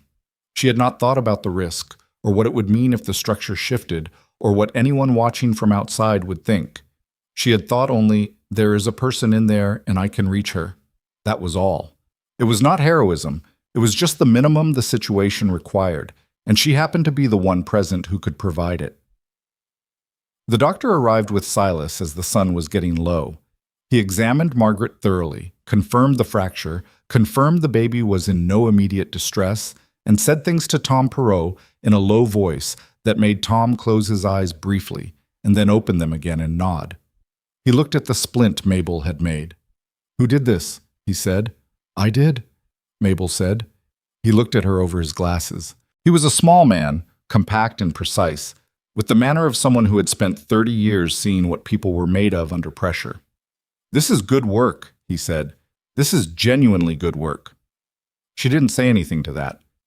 She looked at the splint and thought about whether she'd done anything differently from what her mother had taught her 30 years ago, and concluded that she hadn't. The knowledge had simply sat there, waiting. By the time Silas and Mabel rode back to their ranch in the full dark of the October evening, neither of them had eaten since morning, and both of them were carrying the kind of tired that does not resolve with a single night's sleep. She could feel it in her bones, a deep gravitational exhaustion that she recognized as the body's way of presenting its invoice after a day like this one. Silas unsaddled the horses in the dark barn. She went inside and built the cook fire up and put what she had on the stove. It wasn't much, wasn't fancy, but it was hot, and that was sufficient. And by the time he came in from the barn, it was ready. They sat at the table and ate. Outside, the wind had come back around to its ordinary direction, the post-storm air smelling of turned earth and something electric and clean. Silas put his fork down and looked at her. "You went in that wall without hesitating," he said. "There wasn't time to hesitate," she said. "There's always time to hesitate," he said. "Most people use it." She looked at him across the table. His face in the lamplight was tired and direct, and there was something in it she hadn't seen before. Not admiration exactly, though maybe the beginning of it. Something more searching than that. Something that looked like a man revising a calculation he thought he'd already completed. "I had a mother who taught me things," she said. "Practical things. Because We didn't have much, and if something went wrong, it was us that had to fix it. She looked at her plate. Nobody ever called that useful before today. Silas was quiet for a moment. Your mother was a smart woman, he said. She almost smiled. It was the closest she'd come to it in a long time, and she let it happen. Just that small, tired curl at the corner of her mouth, and looked back down at her food. She thought about Margaret Perot's face when she'd said, "You went in there." She thought about the weight of the timber across her palms and the sound of Margaret's leg clearing it and the first wash of outside air when they'd come back through the gap. She thought about all the people who had looked at her in that square in Dura Flats 2 months ago and seen nothing worth choosing. They didn't know yet what she was made of. Some of them were starting to find out. The story moved faster than either of them expected. By the following Monday, 3 days after the storm, Mabel had not left the ranch, and yet the ranch had come to her. Riders stopping at the gate. Some she recognized from the market, and some she didn't. All of them ostensibly passing through or checking on storm damage to the area. All of them finding reasons to slow at the Boone property and exchange a few words. Word had traveled the way it travels in a territory where people live far apart, and news is one of the few things that costs nothing to carry. Mouth to ear, rider to rider, until what had happened at the Perot homestead was known from Dura Flats to the ranches 20 miles north. The first person to come directly was Iris Calloway, the young woman who had driven her mother and Agnes Hooper to the ranch weeks ago in the buckboard. She arrived alone this time, which told Mabel something about the purpose of the visit, and she stood at the yard gate with her hat in both hands and said, "I wanted to come and say it myself. What you did for the Perots." "I didn't do anything anyone else wouldn't have done in my position," Mabel said. Iris Calloway shook her head. "My father was there," she said. "He got to the Perot place about 20 minutes after you went in. He told me what it looked like." She stopped. "He said the wall was that no one else was going to go in there." Mabel looked at her for a moment. She was a direct girl, this one. Had been in the background of that first uncomfortable social call, embarrassed by the company she was keeping. She had an honest face, and she was using it honestly now. "How is your father?" Mabel said. "He's fine. He helped Tom Perot shore up the remaining walls the next day." Iris paused. "Margaret is doing well. The doctor says the leg will heal properly if she stays off it." "Good," Mabel said. "That's good." There was a moment. Then Iris said, "I should have said something. When Mother and Mrs. Hooper came out here that first time, I knew the way they were. I knew what they thought, and I didn't say anything. I should have." Mabel looked at this girl, 20 years old, standing at her gate with her hat in her hands, doing the harder thing instead of the easier one. She thought about what it cost at that age to come and say a thing like that when you didn't have to. "You're saying it now," Mabel said. "Come inside. I'll put coffee on." Iris Calloway sat at Mabel's kitchen table and drank coffee and talked. And what she said, among other things, was that the conversation in Dura Flats had shifted in a way that didn't happen often and didn't happen quickly, but was happening. That people who had made up their minds about Mabel at the gathering were finding those minds less settled than they'd thought. That Tom Perot had stood outside the general store on Saturday and said, in front of anyone who cared to listen, that Silas Boone's wife had gone into that wall when grown men with 30 years of frontier experience had stood outside it. "Vern Cole heard him," Iris said. Mabel looked at her coffee cup. Vern Cole was the red-faced man who had made the remark about her in the square. What did Vern Cole say? Iris hesitated just slightly. "He didn't say anything," she said. "He just walked away," which Mabel thought was its own kind of statement. Agnes Hooper came 4 days after Iris. She came alone in her own buggy, and she came in the late afternoon when the work of the day was winding down. She had a different bearing than the last time, less performed, less structured around its own pleasantness. She came to the front door and knocked, which she hadn't done on the first visit, and when Mabel opened it, she stood on the porch and said, without preamble or social scaffolding, "I owe you an apology." Mabel looked at her. "When I came here the first time," Agnes said, I was measuring you against something I'd already decided, and I was not kind about it, even when I was being polite, which is sometimes worse." She pressed her lips together briefly, the way people do when they're pushing through something uncomfortable. What you did for Margaret Perot was more than anyone had a right to expect of you, and I came to say so. Mabel stood in the doorway for a moment. She had imagined versions of a conversation like this one, had imagined what she would feel, what she would say, had occasionally imagined saying something sharp and accurate that would land exactly right. She found, standing here with the real version in front of her, that she didn't want to say any of those things. She was too tired for point scoring, and the woman on her porch looked like someone who had made herself do something difficult. And Mabel had spent enough of her life being the person who didn't get the grace she deserved to want to withhold it from someone else. "Come in," she said. "I have pie. It's not apple, but it'll do." Agnes Hooper sat at the kitchen table where Iris Calloway had sat 4 days earlier and ate a slice of dried peach pie and drank coffee. And the conversation between them was different from the first time in a way that was hard to quantify but unmistakable. Less performance on both sides. More actual talking. Agnes told her things about the territory she hadn't known, about the water dispute history, about which families had roots that went back 2 decades and which had come in more recently and were still finding their footing, about the particular way things worked in Dura Flats when a decision needed to be made and who carried actual weight in those decisions. It was useful information, and it was offered freely, and Mabel received it as such. When Agnes left, she paused at the gate and said, "You should know that people are talking about the Greer water situation." Mabel looked at her. "What are they saying?" "That Amos Greer has been running it the same way with 3 other ranches in the last 5 years, squeezing water access until people sell him what he wants at the price he's willing to pay." Agnes held her gaze steadily. 2 of those ranches sold. 1 family left the territory entirely. People have known about it and nobody's done anything, because nobody thought there was anything to be done. Mabel stood at the gate after Agnes's buggy had gone down the track, and she thought about Amos Greer riding into her yard while Silas was away, delivering his message to her because he'd calculated she would be the weak point. She thought about the water agreement that had died with Eleanor, and the North 40 that Amos Greer wanted, and the 2 families who had sold and the one who had left. She went inside and started writing. Not in her private tin box, but on actual paper, the kind she used for practical purposes. She wrote down everything she knew about the water situation in the order she'd learned it, with dates where she had them and approximate time frames where she didn't, and she looked at what she'd written and thought about it for a long time. When Silas came in that evening, she put the paper on the table in front of him. He read it. He read it twice. "Where did you get this?" "Most of it from you," she said. "Some from Agnes Hooper today. I've been thinking about it, and I want to understand the legal structure. Is there a written deed for the water rights?" "Amos holds a deed, yes." "And the usage agreement you had with him? Was it written or verbal?" "Written," he said, 3 years ago, before Eleanor died." "Do you still have it?" He looked at her.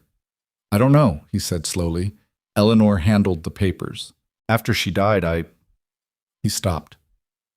"I didn't go through everything." She kept her face neutral. "Would you be willing to look?" He sat there for a moment that was longer than she expected. She understood why. She was asking him to go through a dead woman's papers, to look through the desk or the chest or wherever Eleanor Boone had kept the practical documents of their life together. She was asking him to open something he had kept closed. "I'll look," he said. He found it 2 days later. It was in a wooden box under the bed, his bed, in his room, along with the ranch deed and a series of correspondence she hadn't asked him about and he hadn't told her about. He brought the water rights agreement to the kitchen table and put it in front of her without explanation and went back outside. She read it carefully. She read it twice and then a 3rd time. Then she sat back and looked at the ceiling. The agreement was clear. It gave the Boone Ranch usage rights to the Eastern Creek water from April through October of each year, in perpetuity, in exchange for a one-time payment made 3 years prior that was specified in the document. It was signed by Amos Greer and witnessed by a man whose name she didn't recognize. It was, as far as she could tell, a binding legal document that Amos Greer had been ignoring for 2 years while he pressured Silas to sell land that Silas had no intention of selling. She thought about 2 families who had sold, a 3rd who had left entirely. She folded the document carefully and put it in her apron pocket and went out to find Silas. He was in the north pasture, checking the fence she'd reinforced after the storm. She walked out to him and stood in the sun and wind and said, "The agreement is valid. He's been in breach of it for 2 years." Silas looked at her. "There's a lawyer in Tucson," she said. "I asked Iris Calloway when she came whether there was legal representation in the territory. She said a man named Aldous Webb has an office in Tucson and he's handled 3 land cases in the past year." Silas looked at the fence post he'd been examining. "Lawyers cost money." "They do," she agreed. "But a legal judgment costs Amos Greer considerably more than money. And if he's done this to 3 other ranches, and those families knew there was a case to be made," she stopped. "What he's doing isn't legal. It's been working because nobody looked at it closely enough to see that." Silas was quiet for a long time. The wind moved across the pasture and the cattle shifted, and somewhere in the middle distance a hawk was working the thermals above the ridge. "You're talking about going to court," he said. "I'm talking about having the right conversation with the right person before deciding whether to go to court," she said. "That's different." He looked at her directly. "You've thought this through." "I've been thinking about it since Amos Greer rode into my yard while you were away and tried to use me to deliver a threat," she said. "I've been thinking about it since Agnes Hooper told me about the other families." She met his gaze. He picked the wrong ranch to lean on. Something changed in Silas's face. It was subtle. Everything with him was subtle. But it was there. Not surprise exactly. More like the look of a man who has been carrying a weight alone for long enough that he's forgotten what it would feel like to have someone else put a hand under it. "I'll write to the lawyer," he said. She nodded. She turned to walk back toward the house. "Mabel," he said. She turned back. He was looking at her with an expression she hadn't seen on him before. Open in a way his face rarely was, unguarded in a way that seemed to cost him something. "I chose right," he said. "At the gathering, I chose right." She looked at him for a moment. "You had no way of knowing that," she said. "No," he agreed, "but I do now." She turned back toward the house. She walked across the pasture in the October wind, and she did not let herself feel what that had done to her until she was inside. And then she stood at the kitchen window and looked at the stone ridge for a long time, alone, and let it move through her. The letter went to Aldous Webb in Tucson the following week. The response came back in 10 days, and it was longer than she'd expected and more specific. Webb said the agreement was, in his assessment, enforceable, and that similar pressure tactics applied to neighboring ranches might constitute a pattern worth documenting if those families were willing to come forward. He said he would take the case on terms that were reasonable rather than extortionate, which she suspected meant he had his own feelings about Amos Greer, or about men who operated the way Amos Greer operated. She rode to 2 of the neighboring ranches herself. Silas offered to come. She told him she'd rather go alone. The first family, the Kellermans, who had sold their East 43 years ago under circumstances that had left them visibly bitter about it, received her in their kitchen with the wariness of people who had been disappointed by the territory's capacity for justice often enough to have largely stopped expecting it. She told them what she knew and showed them the copy she'd made of Silas's agreement. The husband, a heavy-set man named Carl, who had the hands of someone who had worked the land his whole life, read it twice and looked at his wife. His wife said, "We still have the letter." Carl Kellerman looked at Mabel. "You think this Webb is straight?" "I think he's worth talking to," Mabel said. "I can't promise anything beyond that." Carl sat back in his chair. His wife went to a chest in the corner of the room and came back with a folded letter that was creased along the fold lines in the way of something that has been opened and read many times. She put it on the table. It was from Amos Greer 3 years ago, and its language was courteous and completely clear about what would happen to the Kellerman water access if they didn't sell. Mabel looked at the letter and then at the Kellermans and said, "Would you let Webb see this?" Carl Kellerman said yes. He said it without hesitating, which told her everything about how long he'd been waiting for someone to ask.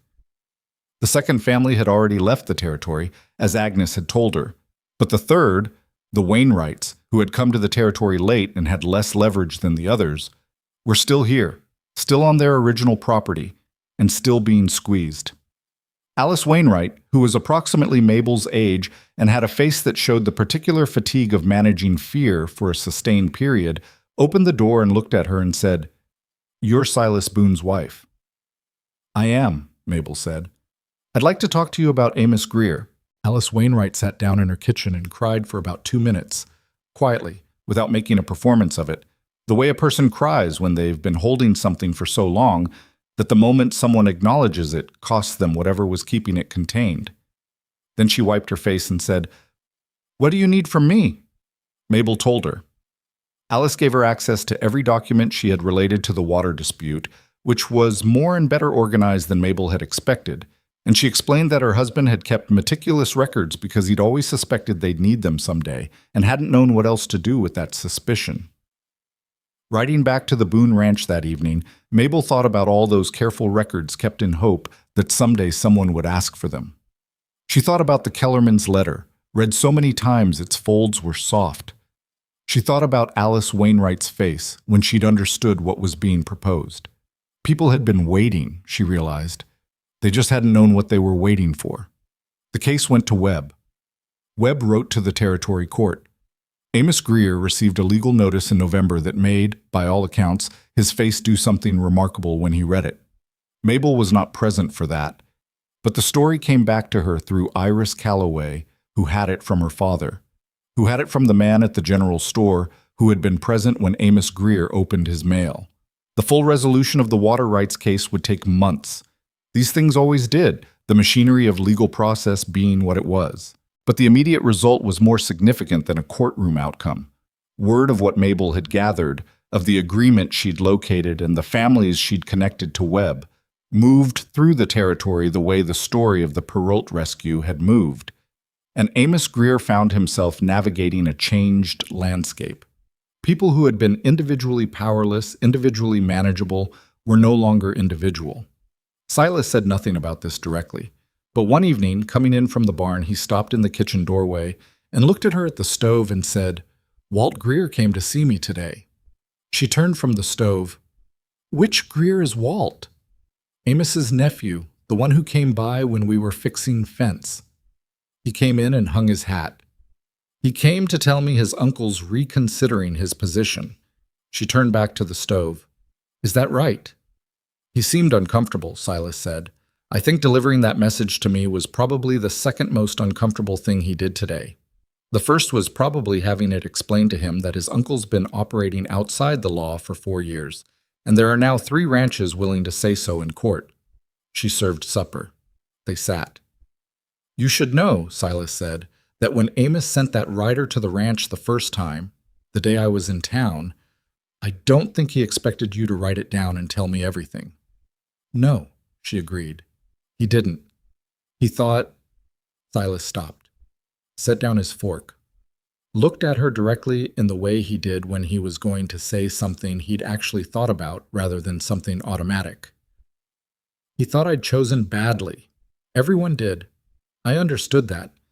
What I didn't understand was how badly they'd misjudged you specifically. Not just that you were capable, but the particular nature of how capable you were." He picked up his fork again.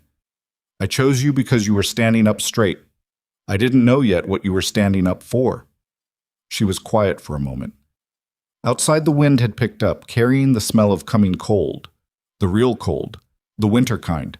Not the October chill they'd been having. "I was standing up for myself," she said. "It was all I had left." "That's more than most people manage," he said. She thought about the judge's office in Flagstaff, about her former husband's prepared words delivered to a man in a dark coat, about 2 years of laundry work in Yuma and rented rooms, and being the woman that even pity found hard to sustain interest in. She thought about Gerald Fitch's face when the crowd laughed in his small, useless attempt to stop it. "I want to tell you something," she said. Silas looked up. "When you chose me at the gathering," she said, "my first thought was that you were doing it out of pity. And I told myself I didn't care, because I had no better options, and at least pity got me out of that square." She looked at her plate.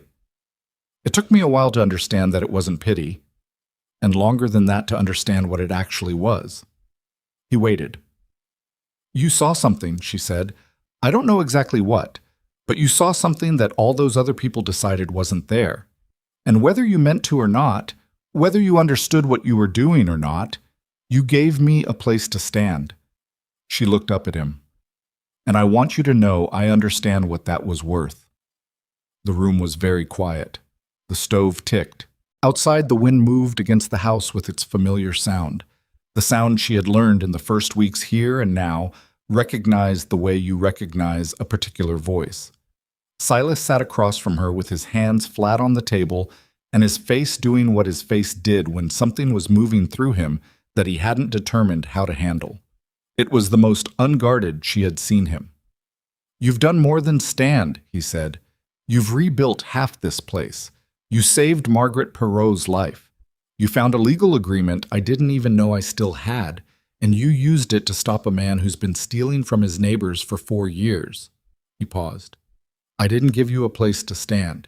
You built one." She looked at him. Something shifted between them in that moment, not dramatically, not with the kind of scene that announces itself as significant, just a quiet shift, like the moment when a season actually changes rather than the weeks of ambiguity that precede it. She said, "You're not what I expected either." "What did you expect?" "Someone who needed something managed," she said. "A house to run, a transaction to hold up." She turned her coffee cup in both hands. "I didn't expect to be—" She searched for the right word and couldn't find it exactly. "Respected," she said finally. "I didn't expect that." He looked at her for a long moment. "You should have," he said. "Always should have." She didn't answer that. She couldn't, quite. She looked at her coffee and let the words settle where they'd landed, in the particular place inside her where things that were true but had been denied too long sat and slowly did their repair work. They finished supper. She cleared the plates. He stayed at the table instead of moving to the front room, which was not his usual pattern, and when she came back from the wash basin, he was still there. "The storm took out the east section of the main corral," he said. "I've been shoring it up, but the posts need resetting properly. I was thinking we could do it together this week, before the real cold sets in." "All right," she said. "And the Perots have asked if we'd come for supper on Friday. Tom asked me in town. Margaret specifically asked for you." She looked at him. "She asked for me." "By name," he said. "Not as my wife. By name." She stood at the kitchen table in the lamplight and thought about a woman on a floor in the dark saying thank you in a voice that meant something larger than the 2 words could hold. She thought about what it meant to be asked for. Not tolerated, not accepted under limited circumstances, not managed with cautious politeness. Asked for. "Tell him yes," she said. Silas nodded. He got up and went to the front room, and she put the last of the dishes away and tidied the kitchen in the quiet house, the familiar sounds settling around her like something that had always been here waiting for her to arrive and hear them. Outside, the winter was beginning its approach across the territory. In the quality of the dark, in the smell of the wind, in the way the stone ridge to the west had gone invisible against the night sky, absorbed into the larger darkness. The ranch sat on its high flat piece of ground, with its light in the windows and its mended fences and its orderly woodpile, and the herd settled in the south pasture. And Mabel stood at the kitchen window in the last moment before she turned out the lamp and looked at the dark ridge and felt, for the first time since she had stood in a courtroom in Flagstaff and heard herself described like something that had not delivered on its purpose, felt clear. Not happy, exactly. Not resolved into some simple state. Something more durable than happiness. Something that had to do with knowing where she was and why she was there and what she was worth. She turned out the lamp. She went down the hall to her room.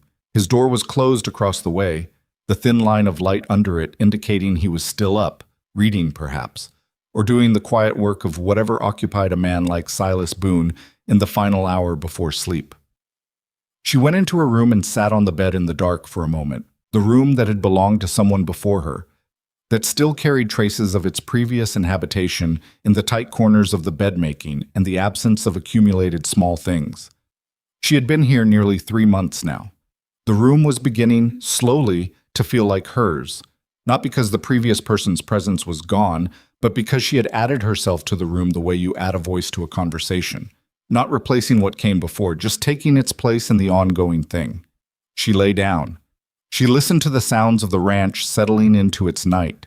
Tomorrow there was a corral to repair, a supper invitation to look forward to, a legal case making its slow way through the territory's courts, 200 head of cattle going into winter in better condition than they'd been in 3 years, a house that smelled faintly of lavender and wood smoke and yews. She slept. The corral repair took 3 days instead of 2. The second morning, the ground in the northeast corner turned out to be undermined, soft and hollow beneath a surface crust that looked solid, and the post they'd set the first day listed overnight and had to come out and go back in with a different footing. Silas discovered this at dawn and stood looking at it with the particular expression of a man who has done a job and found it undone, which is one of the more dispiriting experiences a working person encounters on a regular basis. Mabel came out with coffee and looked at the post and said, "Does it do this every winter?" "The northeast corner, yes," he said. "The water table's higher there. I should have remembered." "What did you do last time?" "Pack the base with gravel before setting." He took the coffee. "I've got gravel in the shed." "I'll get it," she said, and went before he could say anything about it. They repacked the base and reset the post, and by the third afternoon it was done. Not elegant, not the kind of fence line you'd photograph, but solid and true, and built for the conditions that actually existed rather than the ones you'd prefer. That was something Mabel had come to understand about this place.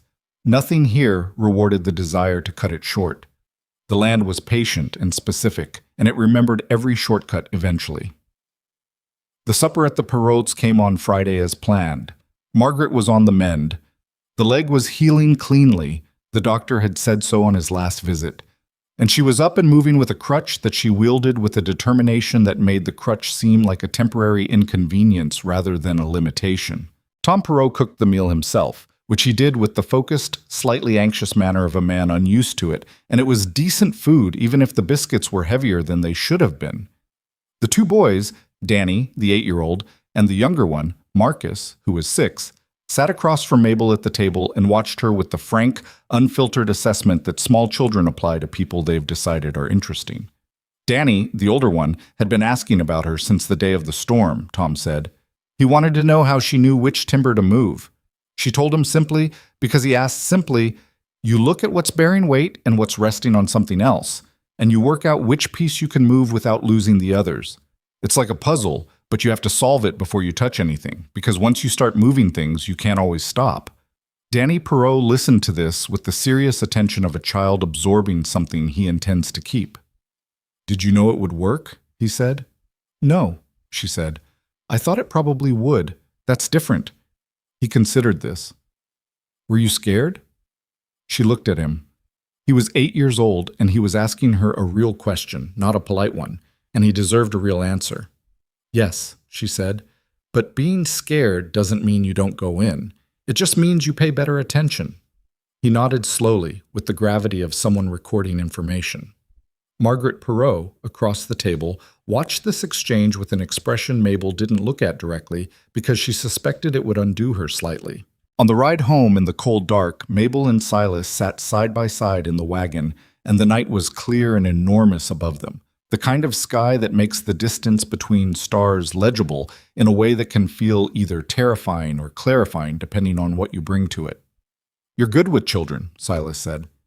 "I've never spent much time with them," she said. "That's not what I said." She looked at the road ahead. The mare Cora moved steadily in the dark, knowing the way home. "Danny asked good questions," she said. I just answered them honestly." "Most adults don't do that with children," Silas said. "They manage them instead." She sat with that for a moment. Then she said, "I know what it's like to be managed instead of answered. I didn't want to do that to him." Silas said nothing more on the subject. He didn't need to. She had stopped thinking about the fact that she couldn't have children. Stopped, that is, in the constant grinding way she'd been doing it for years, where it surfaced at unexpected moments and pressed down on everything. It still occurred to her. It was still true. But it occupied a different space than it had in Flagstaff, in Yuma, in the long, corrosive years of her former marriage, when it had been presented as the central fact of her inadequacy. Out here, it was one fact among many, and not the most important one. And there were children in the territory. Danny Perrault, asking her real questions. Iris Calloway, still young enough to be learning what kind of person she wanted to be. Who were not hers, and did not need to be hers, and were part of her life nonetheless. Worth counted differently out here. That was one of the things she'd been slowly learning without fully articulating it until now. Worth out here was not assigned at birth, or confirmed by beauty, or guaranteed by the ability to produce the things someone else had decided you owed them. It was earned in the specific currency of what you actually did when the situation actually required it. And the accounting was kept not by the people who'd known you before, but by the ones standing next to you when the wall came down. December came to the territory with its particular severity. The cold was not gradual. It arrived one morning as if it had been waiting just beyond the ridge and had finally decided to come over. The water in the trough near the barn froze solid overnight, which meant breaking it every morning, which was one of the less romantic aspects of winter on the frontier that no one mentioned in whatever romantic notions people had about this life. Mabel broke it every morning because she was up first. It was simply what needed doing. They had settled into winter patterns, she and Silas. A different rhythm than the fall, compressed and more interior, the days shorter and the evenings longer, and the house consequently more present in their shared life. He had started staying in the kitchen after supper rather than retreating immediately to the front room. She had started leaving the lamp on the kitchen table rather than the windowsill, which somehow made the room warmer in character, even at the same temperature. They talked more. Not about large things, not initially. About the cattle, the fence, the water situation's legal progress, practical things. But practical conversations, sustained over time between two people paying attention to each other, have a way of becoming something else. You notice what a person finds funny and what they don't. You notice where their thinking goes when a problem has no clear solution. You notice what they're trying to say when they stop before they get there. She noticed that he talked about Eleanor sometimes now, not constantly, not with the raw exposure of fresh grief, but the way you talk about someone who is real and is now gone, and whose reality you've decided to stop pretending otherwise. He'd mentioned her in passing. Eleanor had planted that corner of the kitchen garden. Eleanor had thought the east pasture was better winter grazing than he did, and she'd been right about it. Eleanor had never trusted Amos Greer and had said so clearly several years before the man had started making his intentions known. These mentions came without announcement, and she received them without ceremony, which was, she suspected, exactly what he needed. Someone who let the dead person take up the space they actually occupied rather than requiring her absence. It occurred to her that she was not replacing Eleanor. She was not trying to. She was building something that had its own shape, in the space that existed now, with this man as he was now rather than as he'd been before. That was the only thing she knew how to build. The letter from Aldous Webb arrived in mid-December. It was longer than his previous communications, more formal in its language, and it arrived with an additional document attached, a preliminary court finding that Mabel read twice carefully before she handed it to Silas at the kitchen table. Amos Greer's enforcement of the water restriction was found, in the preliminary assessment, to be in violation of the existing recorded agreement with the Boone Ranch. More significantly, Webb had located a territorial statute that made the pattern of coerced land sales, demonstrable through the documentation from the Kellermans and the Wainwrights, actionable as a form of commercial fraud. The case was not finished. These things were never finished in a single letter, but the shape of it had shifted decisively from uncertain to probable. Silas read it. He set it on the table. "He's going to settle," Mabel said. Silas looked up. "How do you know?" "Because the alternative is a court proceeding where 3 ranching families testify to what he's been doing for 4 years, and Amos Greer is many things, but he's not stupid." She sat down across from him. Webb says in the 3rd paragraph that he's already received an inquiry from Greer's representative. Silas found the paragraph and read it again. "Reconsidering his position," he said, echoing what Walt Greer had told him weeks ago. The phrase had a different weight now. "He'll want to make it look like a negotiation rather than a capitulation," she said. "Webb will manage that. It's what lawyers do." Silas was quiet for a long moment. He set the letter down and looked at the table and then looked at her. "When you got on that wagon with me in September," he said, "were you thinking about any of this?" "I was thinking about surviving the day," she said. He almost smiled. "So was I." The settlement came in February in the slow, paper-heavy way of legal outcomes. Amos Greer restored the water usage agreement with the Boone Ranch retroactively and paid a sum to both the Kellermans and the Wainwrights that represented, if not everything they had lost, then enough to constitute something that resembled acknowledgement. He did not apologize. Nobody expected him to. He was not a man built for apology, and it would have been a false performance from someone incapable of the genuine version, which was worse than silence. What mattered was the practical outcome. The Boone Ranch had water access restored. The Kellermans had enough money back to repair and expand the east section of their operation that they'd been unable to maintain since the forced sale. The Wainwrights, who had been closest to leaving, were not leaving. Alice Wainwright came to the Boone Ranch in February to tell Mabel in person, which she hadn't had to do and did anyway. She stood in the kitchen doorway and said, "We're staying." Mabel said, "Good, you should stay." Alice Wainwright nodded. She was not an effusive woman. "Silas Boone is lucky," she said. Mabel looked at her. "So am I," she said.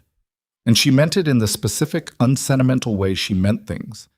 Not as a performance of gratitude, but as an accurate assessment of her actual circumstances, which were better than she'd had any right to expect when she'd stood in that square in Dura Flats with her hands shaking behind her back and the crowd deciding she wasn't worth the effort. Spring came to the territory the way it always did. Not all at once, but in accumulation, small surrenders of the cold. A morning where the air tasted different. The first week where the dawn arrived early enough to catch you off guard. The creek to the east ran with its 3 months of water, which was normal and not a crisis, and the cattle moved back to the south pasture with the ease of animals returning to something familiar. The supper at the Perot's had become a monthly thing. Margaret's baby had arrived in January. A girl, which surprised Tom, but not Margaret, who had been certain all along, and Mabel had been there, not as a medical presence, but as someone Margaret had asked for, the way she'd asked for her by name after the storm. She held the baby, who was red-faced and opinionated and very new, and felt the particular weight of a newborn in a way that she had expected to be harder than it was. It was not without its ache, but the ache was clean, not corrosive. It was simply the feeling of holding something precious that belonged to someone else, which was a feeling most people knew and survived. She handed the baby back to Margaret. "She's strong," Mabel said. "She's loud," Tom Perot said from the doorway. "Same thing," Mabel said. Margaret laughed. It was the first time Mabel had heard her laugh, really laugh, and it was a good sound, unguarded and full. The laugh of a woman who had been close to not being here and knew it and was glad to be here anyway. In March, Vern Cole stopped her on the street in Dura Flats. She had come in alone that day. Silas had stayed at the ranch with a hand they'd taken on for the spring work, a quiet young man named Harlow, who was competent and kept to himself. And she was at the dry goods table when she heard her name. She turned, and there was Vern Cole, the red-faced man from the gathering, the one who had said what he'd said about her losing half of herself. He looked different from that day, not older exactly, more conscious of himself. He stopped a few feet away. He held his hat. He said, "Mrs. Boone." "Mr. Cole," she said. There was a pause. He was working up to something, and she waited for him to get there without helping or hindering. "I said something at the gathering," he said, "in September. I said something—" He stopped, started again. "It was ugly. There's no other word for it. It was ugly and it was wrong, and I've thought about it a fair number of times since then." She looked at him. His discomfort was real. She could see the cost of this in his face, and she knew, had learned slowly through the specific education of the past several months, that the cost being real was what mattered. Comfort didn't change anything. Discomfort sometimes did. "I appreciate you saying so," she said. He nodded, turned his hat in his hands. What you did with the Peros and with the Greer business, you're not what I took you for."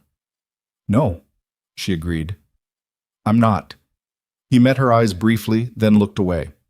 "I'll let you get on," he said, and he put his hat back on and walked away with the step of a man who has done a thing he'd been putting off for a while and is relieved to have it behind him.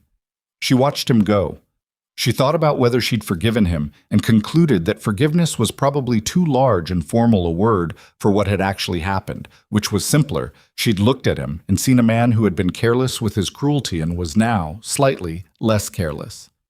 That was enough. She didn't need him to become a different person. She just needed to not be the target of that particular kind of thoughtlessness again. And she wasn't, and that was sufficient. She bought her thread and her dried fruit, and this time she bought 2 bunches of lavender. The girl with the herb table was there again, the same one from September. And she went back to the wagon and drove home through the spring afternoon, the light long and yellow over the territory, the red stone ridge to the west burning copper against the blue sky. The young hand, Harlow, worked out well enough through the spring. He was not extraordinary. He made the kinds of mistakes a young man makes when he's learning a new place, getting things slightly wrong in ways that were fixable, improving steadily without being transformed by the experience. But he was earnest and he was careful, and he showed up every morning, which, Mabel had come to understand, was the foundational requirement for nearly everything. Showing up was 60% of it. The rest you could learn. He called her Mrs. Boone from the first day, and continued to do so without being asked, which she noticed and appreciated. She made sure he ate properly, because he was young enough that he would forget to if it wasn't in front of him. And she occasionally redirected his approach to a task when she could see it was going to take him twice as long the way he was headed. And she did this without making a point of it, which she'd learned from Silas, that the way you correct someone matters as much as the correction. Silas watched her with Harlow and said nothing about it. But one evening, when Harlow had gone to his bunk in the small outbuilding they'd repaired for his use, Silas came inside and sat down and said, "You've got a way of teaching without teaching." She looked up from her mending. "I'm not teaching him anything. You told him this morning that the southwest approach to the corral takes 2 minutes longer but loses him 30 minutes of work by the afternoon because the footing's worse. You told him it once, without making him feel stupid, and he changed how he was doing it." She looked at her mending. "My mother did that. I didn't notice she was doing it until I was grown. By then I'd already learned whatever she was trying to teach." "Smart woman," Silas said, for the second time. "She was," Mabel said. "She was very smart, and nobody in her life told her so, which was their loss and eventually her children's gain. She hadn't talked about her mother much. It surprised her that she'd said it, but it sat in the room naturally, without awkwardness. And Silas received it the way he received things, attentively, without requiring her to expand it into something bigger than it was. "My mother died when I was 11, he said. She looked up. "I don't know why I said that," he added. He didn't say it with embarrassment, just with the mild puzzlement of a man who has surprised himself. "I don't usually talk about it." "You don't have to," she said. "No." He sat for a moment. "I was just thinking that we both had them for a short time and they both gave us things we've been using ever since. That's not a small thing." She put down her mending. She looked at him across the kitchen in the lamplight. This man she had known for 7 months, who had chosen her in a public square in front of people who thought he'd lost his mind, who had given her a room across the hall and asked her practical questions, and stood beside her in the dark cellar with his shoulder against hers while the world rearranged itself overhead. This man who had kept a brush on a window ledge for 3 years and made beds with military precision against the loneliness of empty rooms. This man who said things that were exactly true in the minimum number of words and meant them each time. She was in love with him. She had been aware of this for a while. In the careful, qualified way, she'd been aware of things she wasn't certain were safe to believe. Now she simply knew it without the qualification, the way you know a fence post is properly set. Not because someone told you so, but because you checked it yourself and it held. She didn't say it. The moment wasn't right for saying it, and she'd learned to trust her sense of when moments were right for things. She simply sat with it, warm and specific and real. "Your mother sounds like she knew what mattered," she said. "She did," he said. She was a straight-line thinker, no patience for ornamentation." He looked at his hands. "I've been told I'm the same way." "You are," she said. "It's one of the better things about you." He looked up at her. Something in his face shifted in that way she'd catalogued over months. That specific movement behind his eyes when he was deciding whether to close a door or leave it open. She watched him decide. Mabel, he said. Yes. I think I need to tell you something. She waited. When I rode into Dura Flats in September, he said, I was not in a good way. I don't mean that dramatically. I mean, I'd been running this ranch and keeping the house in a minimal state and not talking to people unless I had to for 2 years, and I'd gotten comfortable with that. I told myself it was fine. He paused.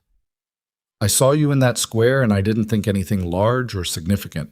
I saw someone standing up straight when there was no particular reason to. And I thought, that's a kind of character I recognize.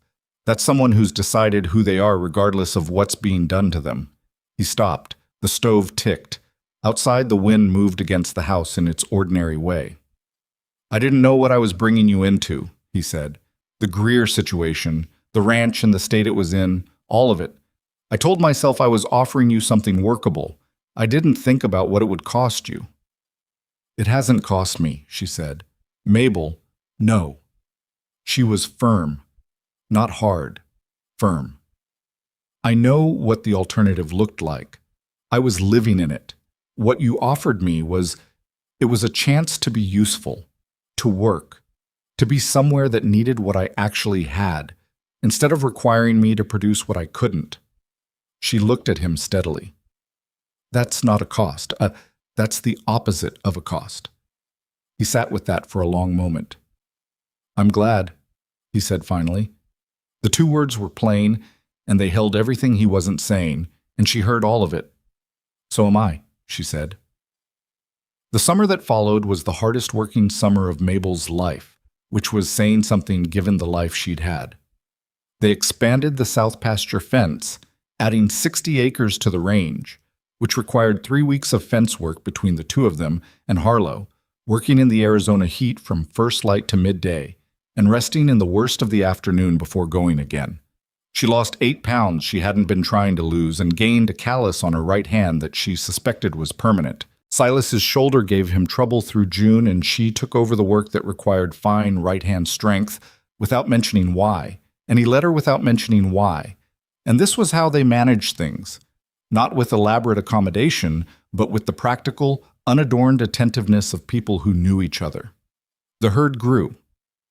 Silas bought 12 additional head in June from a rancher 2 counties over who was reducing his operation, good, solid animals with healthy histories, and integrated them into the existing herd with the careful management that took time but paid back in the long run. By midsummer, the Boone Ranch was running close to 260 head, and the pasture was holding them well, and the water access, restored and legally secured, was not the seasonal crisis it had been. They hired a second hand for the summer, an older man named Beecher who had been working the territory for 20 years and had the quiet efficiency of someone who'd long since finished proving himself. He and Harlow worked together without friction, which was not guaranteed and was a relief. On a Saturday in July, a year almost exactly from the gathering in Dura Flats, Mabel was in the kitchen garden behind the house, Eleanor's corner, where the established plants came back on their own each spring and she'd added to them, when Silas came around the side of the house and stopped. She looked up. He had something in his hand. He held it out. It was a small thing, a piece of worked silver on a plain chain, a pendant of some kind, simple and not showy. She stood up from the garden. She looked at it. I went to Tucson last month, he said, when I went for the web meeting. She remembered. He'd gone alone, which had been practical. 1 horse was easier. And come back with the legal documents and a new section of rope and some information about cattle prices in the southern part of the territory. I stopped at a silversmith's, he said. I'd been thinking about it for a while. He paused. I don't do this well. Saying what I mean when what I mean is something I haven't said before. She looked at the pendant and then at his face. You're my wife already, he said, in every way that's counted from early on. I know that. You know that. He stopped. What I mean to say is that I love you, and I wanted to say it was something I'd actually thought about, rather than in passing, because it's not the kind of thing that should be said in passing. She stood in the kitchen garden in the July heat with dirt on her hands and her hair coming loose from its pins, and she looked at this man who had chosen her when no one else would, who had given her a place and the freedom to fill it with what she actually was, who had stood beside her through fire and storm and legal proceedings and winter mornings breaking ice from the water trough. And she felt the clean, specific weight of loving someone who had turned out to be exactly who they presented themselves as. "I love you too," she said. "I've known it for a while. I didn't know how to say it either." He almost smiled. It was a fuller version than his usual almost smile, something that actually reached his eyes and changed the whole landscape of his face. And it occurred to her that she hadn't seen that before, and that it was, on the short list of things she intended to remember, near the top. He put the chain around her neck. She felt the weight of it settle there. They stood in the kitchen garden in the summer heat, not embracing yet, just standing close, in the particular way of two people who have arrived somewhere together and are taking a moment to acknowledge that they're here. The pendant rested at her collarbone and glinted once in the sun. That winter, the supper at the Perot's became a gathering. More families, the Kellermans and the Wainwrights and the Callaways, and a few others drawn together by the practical fact that they'd been through things together and had discovered they preferred each other's company to isolation. It was not a formal arrangement. Nobody organized it. It simply happened, the way things happen when people stop waiting for someone to tell them it's allowed.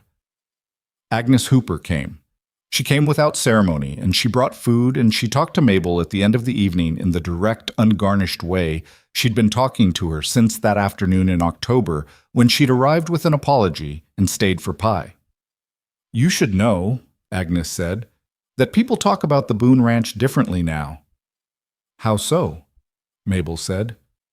"Like it's a place that works," Agnes said. Like something's been fixed out there. I don't mean the fence."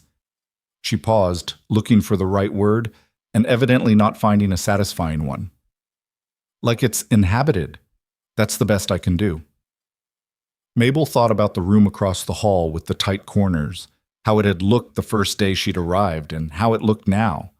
Her room, with the book on the windowsill, and the second dress on the hook, and the tin box of letters she still wrote, and sometimes sent, and sometimes kept. She thought about lavender on the kitchen windowsill, and the sound of the ranch settling at night, familiar now as her own breathing. "That's a good word," she said. Margaret Perot's baby, who had been named Clara, after no one in particular, just a name Margaret had always liked, was 8 months old and working very hard at mobility, dragging herself across the Perot kitchen floor with the focused determination of someone who has decided sitting still is for other people. Mabel watched her from across the room and thought about Danny Perot asking her if she'd been scared, and about his serious 8-year-old face receiving the answer she'd given him. She'd been scared. She'd gone in anyway. That was the thing she'd learned, or relearned, the thing that all the years of being diminished had made her forget and the past year had given back. Fear was not the opposite of courage.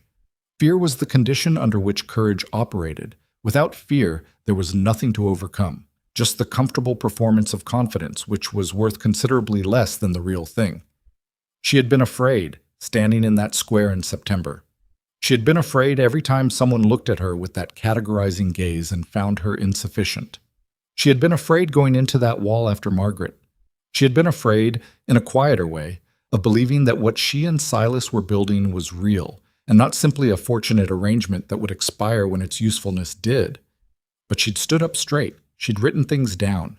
She'd gone in when the situation required it. She'd said, "I love you," when it was true and needed saying. And here she was. Here was all of this. The warm kitchen, the gathering of people who had decided to be neighbors in the fullest sense of that word. The baby on the floor, the man across the room who wore his years and his losses openly, now without trying to fold them out of sight, who looked at her sometimes in a way she'd stopped being surprised by and simply received with the gratitude of someone who knows what its absence felt like. Here was all of it. On the drive home from the Perot's that night, the stars were the same enormous sky they always were, unchanged by anything that happened beneath them, indifferent in the way of very large things. Mabel had stopped finding that indifference terrifying. It was simply the scale of the world, and the scale of the world was not her problem. Her problem was the particular piece of it she occupied, and she occupied it fully, and that was enough. Silas put his arm around her against the cold. She leaned into him slightly, the way you lean into something solid, not collapsing, not depending, just acknowledging that it's there. They rode home through the dark. The ranch was dark when they got back. Beecher and Harlow in their respective bunks, the cattle settled, the stone ridge invisible against the night sky.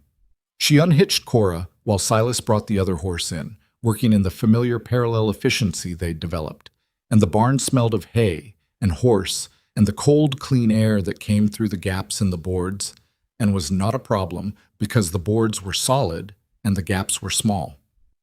Inside, the house was cold the way houses go cold when no one's been in them for a few hours. She built the kitchen fire up and stood by the stove until she felt it begin to push heat into the room. She heard Silas come in from the barn, heard his boots, heard him hang his hat. He came to the kitchen doorway. She turned. He was looking at her in the way she knew now. That direct, complete attention, nothing held back from it. The look of a man who had decided some time ago to stop keeping inventory on what he permitted himself to feel and simply feel it. "Good night," he said. "Good night," she said. He went down the hall. She heard the familiar sounds of the house settling. She stood by the stove a moment longer, warming her hands. She thought about Gerald Fitch's clipboard. She thought about the shape the crowd had made when it laughed. She thought about the silence after, that particular silence that had felt like a door closing on everything she'd thought her life might still become. And she thought about a man walking through that crowd with no performance and no announcement, stopping in front of her and asking her name. Not because he had decided to rescue her, not because he pitied what had been done to her, but because he had looked at what she was doing, standing up straight in circumstances that would have put most people on their knees, and recognized in it something he understood, something he respected before he knew anything else about her. She had thought, getting into that wagon, that she was surviving, just surviving, getting through the day and the next day and the day after that, because that was what you did when your options had narrowed to a single point, and the only direction available was forward. She had been wrong about what she was doing. She had not understood yet that forward, taken faithfully and consistently over time, is how you build a life. Not by planning the whole shape of it from the beginning, not by knowing where you're going, just by continuing to move in the direction of what you actually are, and trusting that what you actually are is enough. It was enough. She knew that now in the specific, unargued way she knew things she was certain of. Not a feeling, a fact. The kind of fact that doesn't require defending because it's already been demonstrated, already proven in the daily record of ordinary days that were not easy and were not perfect, and were, nonetheless, hers. She turned out the kitchen lamp.